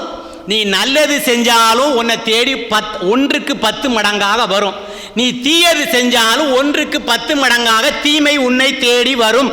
அது மாற்று கருத்தே இல்லை, இருவினை கோட்பாடு. அத்தமும் வாழ்வும் அகத்து மட்டே விழி அம்பொழுக மெத்திய மனைவியும் வீதி மட்டே விம்மி விம்மி இரு கைத்தளம் மேல் வைத்தலும் ஐந்தரும் சுடுகாடு மட்டே பற்றி தொடரும் இருவினை பாவ புண்ணியம் இரண்டுமே. பட்னத்தார் உன் கூட எதுவும் வரப்போதில்ல, உன்னை தொடரக்கூடிய நீ செஞ்ச பாவம் புண்ணியம் 2 தான். அவை சொல்றா, வினையை மாற்றவே முடியாது, வினை பயனை வெல்வதற்கு வேதம் முதலாம் அனைத்தாய நூலகத்தும் இல்லைன்ட்டான். என்ன சொல்றா பாருங்க அவ்வை, நீ வினை பயனை வெல்றதுக்கு வேதங்கள் சொல்லக்கூடிய லைப்ரரியில் கூட வினை பயனை வெல்றதுக்கு எந்த புத்தகமும் கிடையாடாங்கிற. அனைத்தாய நூலகத்தும் இல்லை. அப்ப என்ன, தாம் தாம் முன் செய்த தீவினை தாமே அனுபவிப்பார். அவை சொல்றா, தாம் தாம் முன் செய்த தீவினை தாமே அனுபவிப்பார். பூந்தாமரையோன் பொறிவெளியே ஊரெல்லாம் ஒன்றாக கூடி வெறுத்தாலும் போமோ விதி. எவன் எவன் என்ன செஞ்சானோ 1க்கு 10 அனுபவிப்பான். நிச்சயம் அனுபவிச்சே தீர்வான். அது நல்லதா இருந்தாலும் சரி கெட்டதா இருந்தாலும் சரி. மாற்று வினை கோட்பாடை மாற்றவே முடியாது. அதில் மாற்று கருத்தே இல்லை. எப்படி சுத்தினாலும் வந்துடும். ஒரு உதாரணம் மட்டும் சொல்றேன். மகாபாரதத்தில் ஜனமேஜயன் ஒருத்தர் தான், அர்ஜுனனுடைய பூட்டனுக்கு பூட்டன். அவன் ஒரு நாள் வியாசர் வராரு மண்டபத்துக்கு, அவருடைய அரச மண்டபத்துக்கு வராரு. குலகுரு இல்லையா அவர் வியாசர். அவர்கிட்ட இவர் கேட்குறாரு, ஜனமேஜயன் கேட்குறாப்புல, நீங்கள் எவ்வளவு பெரிய முற்றும் துறந்த முனிவர், எவ்வளவு நடக்கக்கூடிய விஷயங்கள்லாம் தெரியும், நீங்கள் நினச்சிருந்தா அந்த மகாபாரத போரை தடுத்துருக்கலாம்ல, இத்தனை 1000 பேர் சாவணுமா அப்படின்னு அவர் சிரிச்சுக்கிட்டே இருந்தார். நான் கேள்வி கேட்டுகிட்டே இருக்கிறேன், நீங்கள் பதில் சொல்லாமல் இருக்கிறீங்களே, நீங்கள் சரி தடுத்துருக்கலாமா தடுத்துருக்க முடியாதா அப்படின்னு. தடுத்துருக்க முடியாது அப்படின்னார். எப்படி நீங்கள் இப்படி சொன்னோன்னே கோவம் வந்துட்டு, எப்படி நீங்கள் எவ்வளவு நடக்க போகிறத சொல்கிறீங்க, நடந்ததை சொல்கிறீங்க, எல்லா விஷயத்தையும் நீங்கள் அறிஞ்சிக்கிட்டு இருக்கீங்க. அப்படி இருக்கும்போது நீங்கள் தர்மன்ட்ட சொல்லியிருக்காங்களா சூதாட வேண்டாம்னு சொன்னால் தர்மன் கேட்டிருப்பான்ல. அவர் சொன்னார், தர்மன் சொன்னாலும் கேட்க மாட்டான், சூதாடாதன்னு சொன்னாலும் கேட்க மாட்டான். அது எப்படி நீங்கள் சொன்னால் தர்மன் சொன்னாமல் கேட்காம இருப்பான்? கண்டிப்பாக கேட்டிருப்பான். அப்போ ஒன்று சொன்னார், சரி அப்போ தெரிஞ்சால் விதியை தடுக்கலாம் நீ சொல்கிற, அப்படித்தானே? இப்போ நான் ஒன்று சொல்கிறேன் உனக்கு, நீ முடிஞ்சா தடுத்துக்கன்னு சொல்லிட்டு இன்றிலிருந்து 10வது நாள் உனக்கு பிரம்மகத்தி தோஷம் பிடிக்கும், முடிஞ்சா தடுத்துக்கன்னு போயிட்டார். பிரம்மகத்தி தோஷம்னா என்ன? அந்தணரை கொன்ற பாவம். இவன் உடனே பார்த்தான், எல்லா அந்தனாச்சரிய சிவபெருமாக்கள் எல்லாம் கூட்டா, சிவாச்சாரியர்கள்லாம் கூட்டான். என்ன பண்ணனா? அவங்கெல்லாம் சொன்னாங்க, ஒரு மிகப்பெரிய யாக வளர்த்தான் அந்த பிரம்மகத்தி தோஷத்துலேருந்து நீங்களான். யாகம் நடக்குது, 10 நாளாக தொடர்ந்து யாகம் நடக்குது. ஜனமேஜயன் நினைக்கிறான், 10வது நாள் நாம் உயிர் பிழைத்து இந்த பிரம்மகத்தி தோஷத்திலிருந்து விடுபட்டு நாம் போய் வியாசரை போய் கேட்கணும், நீங்கள் சொன்னது பலிக்கலை, விதியை வென்று விட்டேன் என்று சொல்ல வேண்டும்னு நினச்சிக்கிட்டு இருக்கிறான். 9வது நாள் நல்ல யாகம் நடக்குது. ஒரு அந்தணரை கூட்டு 10 நாள் தொடர்ந்து அவர் யாகம் செஞ்சிட்டு இருக்காரு. அவருக்கு ரொம்ப களைப்பு. அரசனே சொல்கிறான், இப்போ ஜனமேஜயன் சொல்கிறாங்க பக்கத்தில் உள்ளவங்கட்டலாம், என்னை விட்டுறாங்க, நான் கூட ஏதாவது தப்பு பண்ணிடுவேன், அதனால் என்னை எல்லாரும் நீங்கள் கவனமாக பாதுகாத்துக்கணும். 10வது நாள் நிகழ்ச்சி முடியதுக்கு 1 மணி நேரம் தான் இருக்குது. இவனுக்கு ரொம்ப சந்தோஷம், எப்போ அன்னைக்கு நம்ம ஜெயிச்சிடலாம், விதியை வென்றலாம். 10 வினாடி தான் இருக்குது. கவனமாக கவனிச்சுக்கிட்டு இருக்கான் ஜனமேஜயன். அந்த அந்தனர் என்ன பண்ணார், இந்த 10 நாள் கண்டினியூஸாக அவர் யாகம் பண்ணிட்டு இருந்தார் இல்லையா, உண்ணாமல் உறங்காமல் யாகம் பண்ணிட்டு இருக்காரு. அந்த 10 நாள் இருந்ததில் அவருக்கு அப்படி லைட்டாக கண்ணு சொக்குது, அந்த களைப்பு. இப்போ இவர் பார்த்தார், மன்னன் பார்த்தான், ஜனமேஜயன் பார்த்தான், ஆகா இந்த இவ்வளவு நாள் இது செஞ்ச யாகத்தை இந்த ஆளு கெடுத்துருவார் போல இருக்கிறத, இப்போ தூங்கி கெடுத்துருவாரா, இவரை எப்படியா தடுத்து நிறுத்தணுமே, தொடவும் கூடாது, ஏன்னா தொட்டால் தீட்டாயிரும், யாகத்தில் இருக்கிறவரை தொடக்கூடாது, காப்பு கட்டி இருக்குது. என்ன பண்ணார், பக்கத்தில் இருந்த தர்ப்ப புல்லை எடுத்து, இன்னும் 1 வினாடி தான் இருக்குது யாகம் முடிகிறதுக்கு, தர்ப்ப புல்லை எடுத்து அவர் முதுகில் இப்படி வச்சார். சடேல ஐயோ அம்மா அப்பா ஆத்தா காப்பாத்துன்னு சொல்லி முன்னாடி இருக்க யாக குண்டத்தில் விழுந்து செத்து போயிட்டார். இப்போ நிகழ்ச்சி முடிஞ்சோடனே வியாசர் வரார் திரும்பி, என்னப்பா காப்பாற்றிட்டியா, பிரம்மகத்தி தோஷத்துலேருந்து நீ விடுபட்டுட்டியா அப்படின்னு கேட்டார். அந்தணரை கொண்ட பாவம் உனக்கு வந்துட்டு அப்படின்னார். சாமி எல்லாம் சரி, இப்போ நான் விதியை நம்புகிறேன், விதியை யாராலையும் வெல்ல முடியாது, ஆனால் எனக்கு என்ன நடந்துன்னே தெரியலையே, நல்லா தானே ஓதிக்கிட்டு இருந்தார் அவர், நான் இதை செஞ்சேன் அதனால அவர் உள்ளே விழுந்துட்டார், என்ன நடந்துன்னு சொல்லுங்கன்னார். அவர் ஒன்றும் சொன்னார், ஒன்றும் இல்லை, அவர் களைப்பில் இருந்தார் தெரியுமா, ஒரு 10 வினாடி, அந்த 10 வினாடியில் ஒரு கனவு காங்க ஆரம்பிச்சார். அந்த கனவுல ஒரு புலி அவரை துரத்திக்கிட்டே வந்திருக்கு. அவர் ஓட புலி ஓட, அவர் ஓட புலி ஓட துரத்திக்கிட்டே வந்திருக்கு. கடைசியில் அந்த 1 செகண்ட் இருக்கும்போது புலி தன்னுடைய அந்த பாதத்தை எடுத்து அவர் முதுகு மேலே வைக்க போயிருக்கு. அந்த சமயத்தில் தர்ப்ப புல்ல வச்சலாம். அவர் என்ன நினைச்சாரு, புலி தான் பறண்டுது போன்னு நினைச்சு உள்ள விழுந்துட்டார். இதுதான்டா நடக்க போறது, உனக்கு தெரியும், தடுக்கக்கூடிய ஆற்றல் இருக்கும், ஆனா உன்னால தடுக்க முடியாது. இதுக்கு மிகச்சிறந்த உதாரணம் என்ன தெரியுமா, ராமனுக்கு வசிஷ்டர் நாள் குறிக்கிறார். வசிஷ்டர் நாள் குறிச்சா தப்புமா, அரச பதவி ஏற்பதற்கு? நாள் குறிச்ச சக்கரவர்த்தி நீ தான் அரசாங்கன்னு சும்மா இருக்க ராமனை கூப்பிட்டு உனக்கு இன்னைக்கு இது அரச பதவின்னு சொல்லி அடுத்து 2-3 மணி நேரத்தில் காட்சியே மாறிடுது. மாறலையா? அப்ப விதி எங்க கொண்டு விட்டுது அவரை? உடனே ராமனே அமைதியா இருக்கான், லட்சுமணன் குதிக்கான். வழக்கார் முகம் என் கையதாகலின் வானுலோரும் விளக்கார் அவர் வந்து விளக்கினின் கைவாளினுக்கு இலக்காய் உலகம் ஏழினோடு ஏழுமி மன்னர் குல காவல் முறையும் இன்றே உனக்கு யாந்தர கோடிங்க. என்ன சொல்றான்? உன்னுடைய அரச பதவிக்கு யாரெல்லாம் இடைஞ்சலாக இருக்காங்களோ அவங்களை எல்லாத்தையும் வெட்டி இந்த வான முட்டை அளவுக்கு நான் குமிப்பண்டா அப்படிங்கிறான். அப்ப அவன் சொல்றான், அமைதியா இருடா, நதியின் பிழை என்று நறும்புணல் இன்மை என்று, பதியின் பிழை என்று பயந்து நம்மை புறந்தால் மதியின் பிழை என்று மகன் பிழை என்று மைந்த, இது விதியின் பிழை, இது விதியால நடந்த இடா, இது நம்ம அப்பாவுடைய குற்றம் இல்லை, கைகையுடைய குற்றம் இல்லை, தாமரவரன்ல தண்ணி வரலனா தண்ணி தாமரவன் ஆற்றோட குற்றம் இல்லை. மழை பெஞ்சா தண்ணி வரும், இப்போ மழை பெஞ்சாலும் தண்ணி வராது, அது வேற விஷயம், அதெல்லாம் சொல்ல முடியாது. ஓகேவா? மழை பெஞ்சாலும் தண்ணி வராது. அப்போ நதியின் பிழை என்று நறும்புணல் இன்மை என்ற விதியின் பிழை. அப்ப அவன் அப்பமும் லட்சுமணனுக்கு கோபம் அடங்கல. அவன் சொல்றான், உதிக்கும் உலையுள் உறுதி என ஊதை பொங்க கொதிக்கும் மனம் எங்கென மாற்றுவேன், கோல் இழைத்தால் மதிக்கும் மதியாய் முதல் வானவர்க்கும் வலி இதாம் விதிக்கும் விதியாகும் என் விற்தொழில் காண்டினான். என்ன சொல்லிட்டு இருக்குங்க பாரு, உன்னுடைய விதியை என் கையில் தெரியுமா, இந்த வில்லு, இந்த வில்லால அந்த விதியை நான் அழிச்சு காட்டுறேன்னு சொன்னான். யாரு? லட்சுமணன்.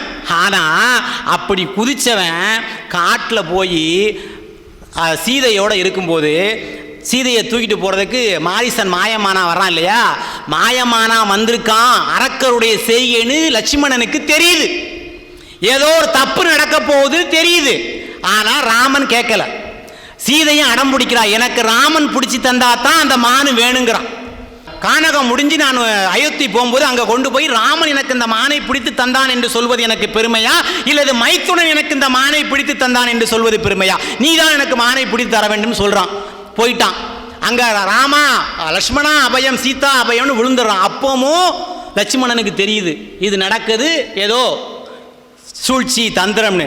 சீதையிட்ட சொல்றான், பயப்படாதீங்க, ராமனுக்கு எதுவும் நடக்காது, நான் பாதுகாவலுக்கு உங்களுக்கு இருக்கணும்னு. அப்போ அவள் சொல்கிறா, நீ இந்த இடத்த விட்டு போய் ராமனை காப்பாற்ற போறியா, இல்லைன்னா அந்த காட்டில் தீ எரிஞ்சிட்டு இருக்கு பார்த்தியா, இதில் விழுந்து நான் சாவட்டுமா, நீ என்ன நினைக்கிற அப்படின்னா. அப்பந்தான் லட்சுமணன் சொன்னான், வெஞ்சின விதியினை வெல்ல வல்லமோன்னா. இந்த விதியை யாராலையும் மாற்ற முடியாடா, அவனுக்கு நடக்க போறது தெரியும், அநியாயம் நடக்க தெரியும், சூழ்ச்சின்னு தெரியும், தெரிஞ்சுங்க நடத்த முடியலையே இல்லையா. அதைத்தான் அவ்வை சொன்னா, தாம் தாம் முன் செய்த தீவினை தாமே அனுபவிப்பார். அப்ப அதுக்கெல்லாம் அதுல இருந்து தப்புறதுக்கு வழியும் சொல்றான். சிவாய நமவென சிந்தித்திருப்போருக்கு அபாயம் ஒரு நாளும் இல்லை, உபாயம் இதுவே விதியாகும், அல்லாதவெல்லாம் விதியே மதியாகி விடுங்கிறான். நான் உனக்கு ஒரு உபாயம் சொல்லித்தரேன், பிறவாமல் இருக்க வரம் பெறல் வேண்டும். பிறக்காமல் இருக்கன்னு நினைக்கிறோம், நாமெல்லாம் ஒரு 10 பிறவி பிறக்கிறதுக்கு தான் எல்லாம் செஞ்சிட்டு இருக்கோம், அது வேற விஷயம். பிறவாமல் இருக்க வரம் பெறல் வேண்டும், பிறந்து விட்டால் இரவாதிருக்க வரம் பெறல் வேண்டும். அது எப்படி சொல்றாரு? மருந்து இருக்கான், அறமார் புகழ்தில்லை அம்பலவாணர் அடிக்கமலம் மறவாது இருமனமே அது கான் நன் மருந்து உனக்கேனார். இப்ப அவ்வை சொல்றா, சிவாய நமவென சிந்தித்திருப்போருக்கு அபாயம் ஒரு நாளும் இல்லை, உபாயம் இதுவே மதியாகும். இதை சொல்லிட்டு இருக்கும்போது வாரியார் சுவாமியில் ஒரு கூட்டத்தை சொல்லிட்டு இருந்திருக்காரு. உடனே ஒரு எந்திரிச்சு கூட்டத்தில் இருந்த எந்திரிச்சு கேட்டிருக்கிறான், சிவாய நமன்னு சொன்னால் அபாயம் இல்லைன்னு சொல்லிங்களே, இங்கே 1000 வாட்ஸு கரண்ட் பாஞ்சிட்டு இருக்கு, நான் அதை போய் தொடுறேன், சிவாய நமன்னு சொல்லிட்டு தொடுறேன், அப்போ தொட்டா நான் சாக மாட்டானா அப்படின்ட்டுருக்காரு. வாரியார் சுவாமியை சிரிச்சுட்டே சொன்னார், எங்கே அந்த பாட்டனை திருப்பி ஒரு வாட்டி படி அப்படின்னாரு. சிவாய நமவென சிந்தித்து இருப்போருக்கு, சிவாய நமவென சிந்தித்து இருப்போருக்குன்னு தான் சொல்லியிருக்க தவிர சிவாய நமவென சொல்வோருக்குன்னு சொல்லடா மூட பயலண்டார். அப்போ சொல்றது வேற சிந்திக்கிறது வேற இல்லையா. பட்டத்தார் சொல்றாரு, சிந்தனையற்று பிரியமும் தானற்று செய்கையற்று நினைந்தது மற்று நினையாதது மற்று நிற்சிந்தனையாய் ஆனந்த நித்திரை தங்குகின்ற வனந்தனில் என்றிருப்பேன் அத்தனை கைலாயத்தானேன்னு பாடுவார். நான் எந்தவித சிந்தனையும் இல்லாமல் உன்னுடைய நினைப்பில் இருக்கணும் பாரு. அப்ப சிவாய நமவென சிந்தித்திருப்போருக்கு அபாயம் ஒரு நாளும் இல்லை. நாம எல்லாரும் சிவாய நமன்னு சொல்றோம், அது என்னென்ன விஷயத்தெல்லாம் நமக்கு கொண்டு வந்து கொடுக்குங்கிறது நமக்கு தெரியல. அஞ்செழுத்திலே பிறந்து அஞ்செழுத்திலே வளர்ந்து அஞ்செழுத்தை ஓதுகின்ற பஞ்சபூத பாவிகள், அஞ்செழுத்தில் ஓரெழுத்து அறிந்து நோக்க வல்லீரேல் அஞ்சல் அஞ்சல் என்று நாதர் அம்பலத்தில் ஆடுமே. சிவவாக்கியர் பாடுறார், 5 எழுத்துல ஒரு எழுத்தினுடைய உண்மையை நீ தெரிஞ்சுக்க, அது உன்னிடம் வந்து உன்னை மிகப்பெரிய பரகதிக்கு கொண்டு வந்து சேர்க்குங்கிறார் இல்லையா. எவ்வளவு பெரிய விஷயம். அந்த 5 எழுத்தை சொல்றதுக்கு நம்ம பணம் வேணும்னா சிவாய நம்ம மந்திரம் சொல்லலாம், எல்லாத்தையும் சொல்லியிருக்காங்க, பெரியவங்க சொல்லி வச்சிருக்காங்க. யாருக்கு பணம் தேவையோ, நான் சொல்லலை, ஞானசம்பந்த பெருமான் சொல்றாரு, இடரினும் தளரினும் எனதொரு நோய் தொடரினும் உன்கடல் தொழுதெழுவேன், கடல் தனில் அமுதோடு கலந்த நெஞ்சை மிடரில் அடக்கிய வேதியனே, இதுவோ எமை ஆளுமார் ஈவதொன்றமக்கில்லையேல் அதுவோ உனது இன்னருள் ஆவடுதுறை அரணி. பாடுறார். நோய் வராமல் இருக்கணுமா சொல்லியிருக்கிறார் ஞானசம்பந்த பெருமான். துஞ்சலும் துஞ்சல் இல்லாத போதிலும் நெஞ்சகம் நைந்து நினைமின் நாள்தோறும் வஞ்சகம் மற்றடி வாழ்த்த வந்த கூற்று அஞ்ச உதைத்தன அஞ்செழுத்துமே, மந்திரம் நான்மறையாகி வானவர் சிந்தையிலுன்று அவர்தமை ஆழ்வர செந்தழல் ஓம்பிய செம்மை வேதிற்கு அந்தியுள் மந்திரம் அஞ்செழுத்துமே, ஊனில் உயிர்ப்பை ஒடுக்கி உள்ளொளி பெருக்கி ஞான சுடர்விளக்கு ஏற்றின்னு பாடுவார். இப்படி வரிசைக்கா அந்த 5 எழுத்து மந்திரத்தையும் சொன்னால் கடைசியாக சொல்றாரு, நற்றமிழ் ஞான சம்பந்தன் சொன்ன அந்த மந்திரத்தை சொன்னா நிச்சயமா இந்த வியாதியே வராதுங்கிறாரு. அப்ப 5 அதைத்தான் அவை சொன்னார், சிவாய நமவென சிந்தித்திருப்போருக்கு அபாயம் ஒரு நாளும் இல்லை. ஒன்றை சொல்லி நிறைவு செய்கிறேன். நான் இது எந்த மேடைக்கு சொன்னாலும் போனாலும் பேசுவேன், பாடுவேன். நம்முடைய நார்முநாதன் ஐயா அவர்களுக்கும் தெரியும், லட்சுமண ஐயாவுக்கும் தெரியும். அவ்வை தான் சொல்கிறா, தந்தை தாய் பேன் என்று சொல்கிறார். தாயில் சிறந்த கோயிலும் இல்லைங்கிறா, தந்தை சொல்மிக்க மந்திரம் இல்லைங்கிறா. இப்போ எத்தனை பேர் இதை நம்ம பின்பற்றுறோன்னு தெரில. எல்லாம் வீட்டிற்கு பெயர், வீட்டின் பெயரோ அன்னை இல்லம், ஏதோ இதில் சொல்வார் கவிஞர் கண்ணதாசன் யாரோ சொல்லுவாங்க. ஆனால் அன்னை இருப்பதோ அநாத இல்லம் இல்லையா? எப்படி வச்சுருக்கேன் பார்த்தீங்களா? நம்ம இளைஞர்கள்லாம் அப்படி தான் இருக்கிறாங்க. ஆனால் வேண்டாம், அந்த மதமும் எனக்கு வேண்டாம் என்று சொல்லிவிட்டு தன்னுடைய தாயை தன்னுடைய தோளிலே போட்டுக்கொண்டு கொல்லைப்புறமாக சென்று தன்னுடைய தாய்க்கு சிறைக்கு தீமூட்டினார் என்று நாம் பார்க்கின்றோம். அப்போ அப்பேற்பட்ட பெருமக்கள் எல்லாம் தாய் தந்தையரை போற்றியிருக்கிறார். 2ஆம் உலகப் போரில் ஹிட்லர் தோற்றுக்கொண்டு சாவும் போது என்ன செஞ்சான் தெரியுமா? துப்பாக்கியால் சுடும்போது ஓட தன்னுடைய தாயினுடைய போட்டோவை தன்னுடைய மார்போடு அணைத்து கொண்டு செத்தான் என்று வரலாறு பேசுகிறது. அப்ப தாய் மீது அவனுக்கு எவ்வளவு பாசம் பாருங்க. பணம் இல்லைன்னா தாயும் பகை கொண்ட பெண்டீர் பெரும் பகையினர். பகைன்னு சொல்லல, அம்மா கூட நினைச்சுக்குவாளாம், சரி நம்ம பிள்ளை கையில காசு இல்லைன்னு விட்டுருவாளாம். ஆனா பொண்டாட்டி என்ன நினைப்பாளாம்? பெரும் பகை. தாயும் பகை கொண்ட பெண்டிரும் பெரும்பகை, தன்னுடைய சேயும் பகை, உறவோரும் பகை. கடைசியில் பார்த்தாரு எல்லா பேரும் பகையா இருக்கான், மொத்தத்தில் ஒரு வார்த்தையை போட்டலாம்னு இந்த ஜகமும் பகையினர். தாயும் பகை கொண்ட பெண்டீரும் பெரும்பகை, தான் பெற்ற சேயும் பகை, உறவோரும் பகை, இந்த சகமும் பகை. ஆயில் சிந்தித்து பார்த்தில் என்னன்னு பார்த்தா எல்லாரும் பகை கொள்றாங்க. என்னன்னு பார்த்தா அருஞ்செல்வம் நீங்கிடில், நம்மை விட்டு செல்வம் போயிடுதான் இவங்க எல்லாரும் பகை. அப்ப எது சொல்றாரு? தேய நெஞ்சே மருதீசர் பொற்பாதம் சுதந்திரமே. உனக்கு எது தெரியுமாடா தஞ்சம்? இறைவனுடைய பொற்பாதம்.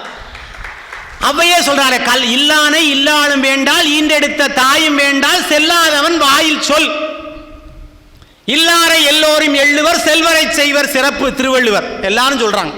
ஆனா அந்த பட்டினத்தாரு ஒரே வினாடியில் அவ்வளத்தையும் அவுத்து போட்டுட்டு கோவணதாரியா வெளியில வந்தார் இல்லையா? மனையாளும் மக்களும் தனமும் தன் வாயில் மட்டே, இணையான சுற்றம் சுடுகாடு மட்டே, திணையாம் அளவு 7 அளவு தான் முன்பு செய்த தவம் தனையாள என்றும் பரலோகம் சித்திக்கும், இது சத்தியம் என்று சத்தியம் பண்ணி சொல்றார். கட்டி அணைத்திடும் பெண்டீரும் மக்களும் காலத்தச்சன் வெட்டி முறிக்கும் மரத்தை போல் சரீரத்தை வீழ்த்தி விட்டால் கொட்டி முழக்கி அழுவார், மயானம் குறுகி எட்டி ஒரு அடி வைப்பாரோ இறைவா கச்சி ஏகம்பனே. கட்டி அணைத்திடும் பெண்டீரும் மக்களும் எப்படியா? காலத்தச்சன் வெட்டி முறிக்கும் மரத்தை போல் சரீரத்தை வீழ்த்தி விட்டா. ஏமா நம்மளை சரீரத்தை கீழே போட்டாம்னா கொண்டாட்டி அழுவா, ஐயோ உங்களை விட்டுட்டனேயா அப்படின்பா. கொட்டி முளைக்கி அழுவாள், மயானம் குறுகி எட்டி ஒரு அடி வைப்பாரோ சொல்றாரு. பாத்தீங்களா? பேரினை நீக்கி பிணமென்று பேரிட்டு சூரையம் காட்டியடை கொண்டு போய் சுட்டிட்டு நீரினில் மூழ்கி நினைப்பு ஒளிந்தார்களேனார் திருமூலர். குளிச்சுட்டு வந்து உடனே குளிச்சுருவானாம். ஏன்னா குளிக்காம இருந்தால் செத்தவன் நினைப்பு வந்துக்கிட்டே இருக்குன்ட்டு உடனே போய் குளிச்சுருவானாம். ஊரெல்லாம் கூடி ஒலிக்க அழுதுட்டு பேரினை நீக்கி பிணமென்று பேரிட்டு சூரையம் காட்டியடை கொண்டு போய் சுட்டிட்டு நீரினில் மூழ்கி நினைப்பு ஒளிந்தார்களே. மனிதனுடைய வாழ்க்கை அப்படித்தாங்கய்யா. அடப்பணி வைத்தார், அடிசிலை உண்டார், மடக்கொடியாரோடு மந்தனம் கொண்டார், இடப்பக்கமே இறை நொந்தது என்றார், கிடக்கப்படுத்தார் கிடந்தொழிந்தார் என்னார் திருமூலர். நல்ல வேலைக்கு போயிட்டு வர்றான், வீட்டுக்கு கணவன் மனைவி நல்லா அவியல் பண்ணி வச்சிருக்கா, சாப்பிட்றான், வெத்தலை மடிச்சு கொடுக்குறா, வாயில் வாங்கி போடுறான், மனைவிட்ட சந்தோஷமாக பேசிகிட்டு இருக்கிறாரு. திடீர்னு இடப்பக்கம் கையை வச்சாராம். 3000 வருஷத்துக்கு முன்னாடியே காற்றடாக்க சொல்லியிருக்கார் திருமூலர். இடப்பக்கமே இறை நொந்தது என்றார். இறைனா இதயம். இடப்பக்கமே இறை நொந்தது என்றார். கிடக்க படுத்தார், கிடந்து ஒளிந்தார். படுத்தான் போயிட்டான். எவ்வளவு நிலையில்லாத வாழ்க்கை! அன்றுகொல் இன்றுகொல் என்றுகொல் என்று எண்ணாது பின்றையே நின்றது கூற்றம். இன்னைக்கு நாளைக்கெல்லாம் கணக்கில்லை, பின்னாடியே நிற்கானா ஒருத்தன், எனக்கு பின்னாடியே நின்றுக்கிட்டே இருக்கான். நீ பின்றுகொல் நின்றது கூற்றம்.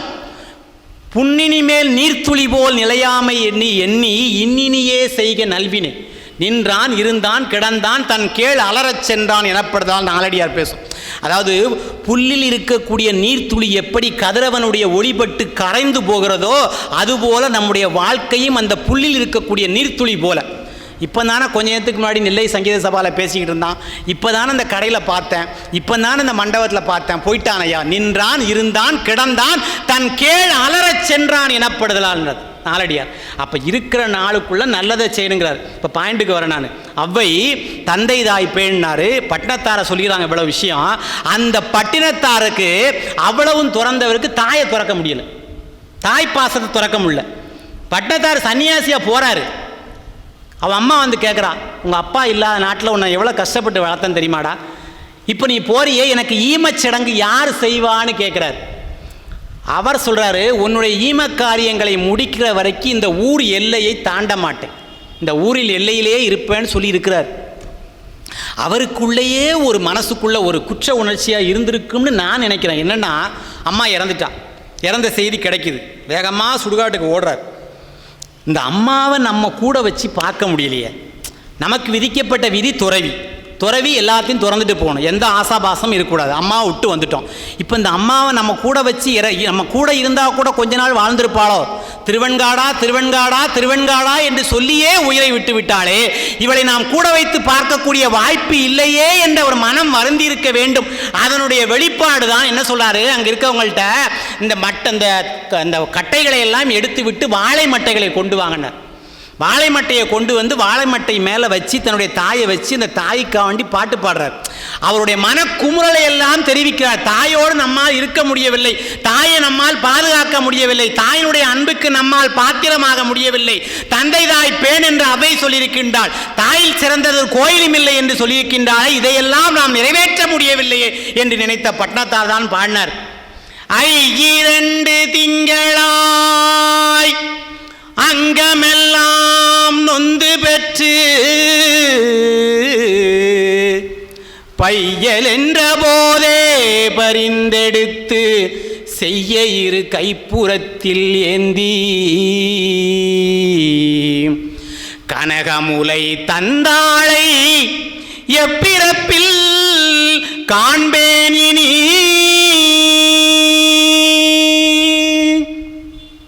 முந்தி தவம் கிடந்து 300 நாள் சுமந்து, முந்தி தவம் கிடந்து 300 நாள் சுமந்து அந்தி பகலா சிவனையே ஆதரித்து தொந்தி சரிய பெற்றதாய் தனக்கோ எரியத்தழல் மூட்டுவேன். வட்டிலும் தொட்டிலும் மார்மேலும் தோள் மேலும், வட்டிலும் தொட்டிலும் மார்மேலும் தோள் மேலும் கட்டிலும் என்னை வைத்து காதலித்து முட்டச் சிறையிலிட்டு காப்பாற்றும் தாய் தனக்கோ மெய்யிலேதி மூட்டுவேன். நொந்து சுமந்து பெற்று நோகாமலே ஏந்தி முளை தந்து வளர்த்தெடுத்ததாளாமே, அந்தி பகலா என்னை கையிலே கொண்டு கருதி காப்பாற்றும் தாய் தனக்கோ விறகிலிட்டு தீ முட்டுவேன். அரிசியோ நானிடுவேன், அரிசியோ நானிடுவேன், ஆத்தாள் தனக்கு வரிசையிட்டு பார்த்து மகிழாமல் ருசியுள்ளதேனே அமிர்தமே என் செல்வத்திரவிய பூமானே என்றழைத்த வாய்க்கு அள்ளியிடுவது அரிசியோ அள்ளியிடுவது அரிசியோ ஆத்தால் தலைமேல் கொள்ளிதனை வைப்பேனோ கூசாமல் மெல்ல முகமேல் முகம் வைத்து முத்தாட்டி என் மகனே என்று அழைத்த வாய்க்கு முன்னையிட்டதீ முப்புறத்திலே பின்னையிட்டதீ தென்னிலங்கையில் அன்னையிட்டதீ அடிவயிற்றிலே யானும் இட்டதீ மூழ்க மூழ்கவே வெகுதே தீயதனில் வெந்து பொடிச்சாம்பலாகுதே பாவியேன் ஐயகோமாக குருவி பரவாமல் கோதாட்டி கருதி வளர்த்தெடுத்தகை வெந்தாளோ சோணகிரி வித்தகா நின்பதத்தில் வந்தாளோ சந்ததமும் எனை மறந்தாளோ உந்தனையே வேண்டி உகந்து வரங்கிடந்து எந்தனையே இன்றெடுத்த தாய் வீற்றிருந்தாள் அன்னை வீதிதனில் இருந்தாள் நேற்றிருந்தாள் இன்று வெந்து நீரானாள் எல்லீரும் பால்தளிக்க வாருங்கள் ஏது என இறங்காமல் எல்லாம் சிவமயமே என்று 10 பாடல்கள் தன்னுடைய தாய்க்காக ஒரு துறவி பாடினார்னா, இந்த பாடல்கள் இது ஒப்பாரி பாட்டு இல்லை, இது இன்றைய இளைஞர்கள் தெரிந்து கொள்ளப்பட வேண்டிய பாட்டு. அப்போ தான் அவ்வை விளங்கும். அவ்வை எதுக்கு சொன்னா தந்தை தாய் பேன் என்று எதுக்கு சொன்னா, தாயில் சிறந்த கோயிலும் இல்லை தந்தை சொல்மிக்க மந்திரம் இல்லை என்று எதற்கு சொன்னால் என்ற விஷயங்கள் எல்லாம் புரியும். ஒரு அருமையான ஒரு நிகழ்ச்சி அவ்வையினுடைய அமுத தமிழ் என்பதை பற்றி சிந்திப்பதற்காக ஒரு மிகப்பெரிய அரிய வாய்ப்பினை ஏற்படுத்தி கொடுத்த நெல்லை சங்கீத சபாவினுடைய நிர்வாக பெருமக்களுக்கும், இங்கே நான் பேசுவதற்கு காரணமாக இருந்த நம்முடைய திருவாளர் ஐயா கந்தப்பன் ஐயா அவர்களுக்கும், இதுகாரும் சிறியனுடைய பேச்சை செவிமடுத்த அத்துணை பெரியோர்களுக்கும் நன்றி பாராட்டி, வாய்ப்புக்கு நன்றி பாராட்டி விடைபெறுகின்றேன். வான்மலை வளாது பெய்க, மலைவளம் சுரக்க, மனையும் கோன்முறை அரசு செய்க, குறைவிலாது உயிர்கள் வாழ்க, நான்மறை அறங்கள் ஓங்க, நற்றவம் மேல்க மேன்மைகள் சைவநீதி விளங்குக, உலகமெல்லாம் திருச்சிற்றம்பலம்.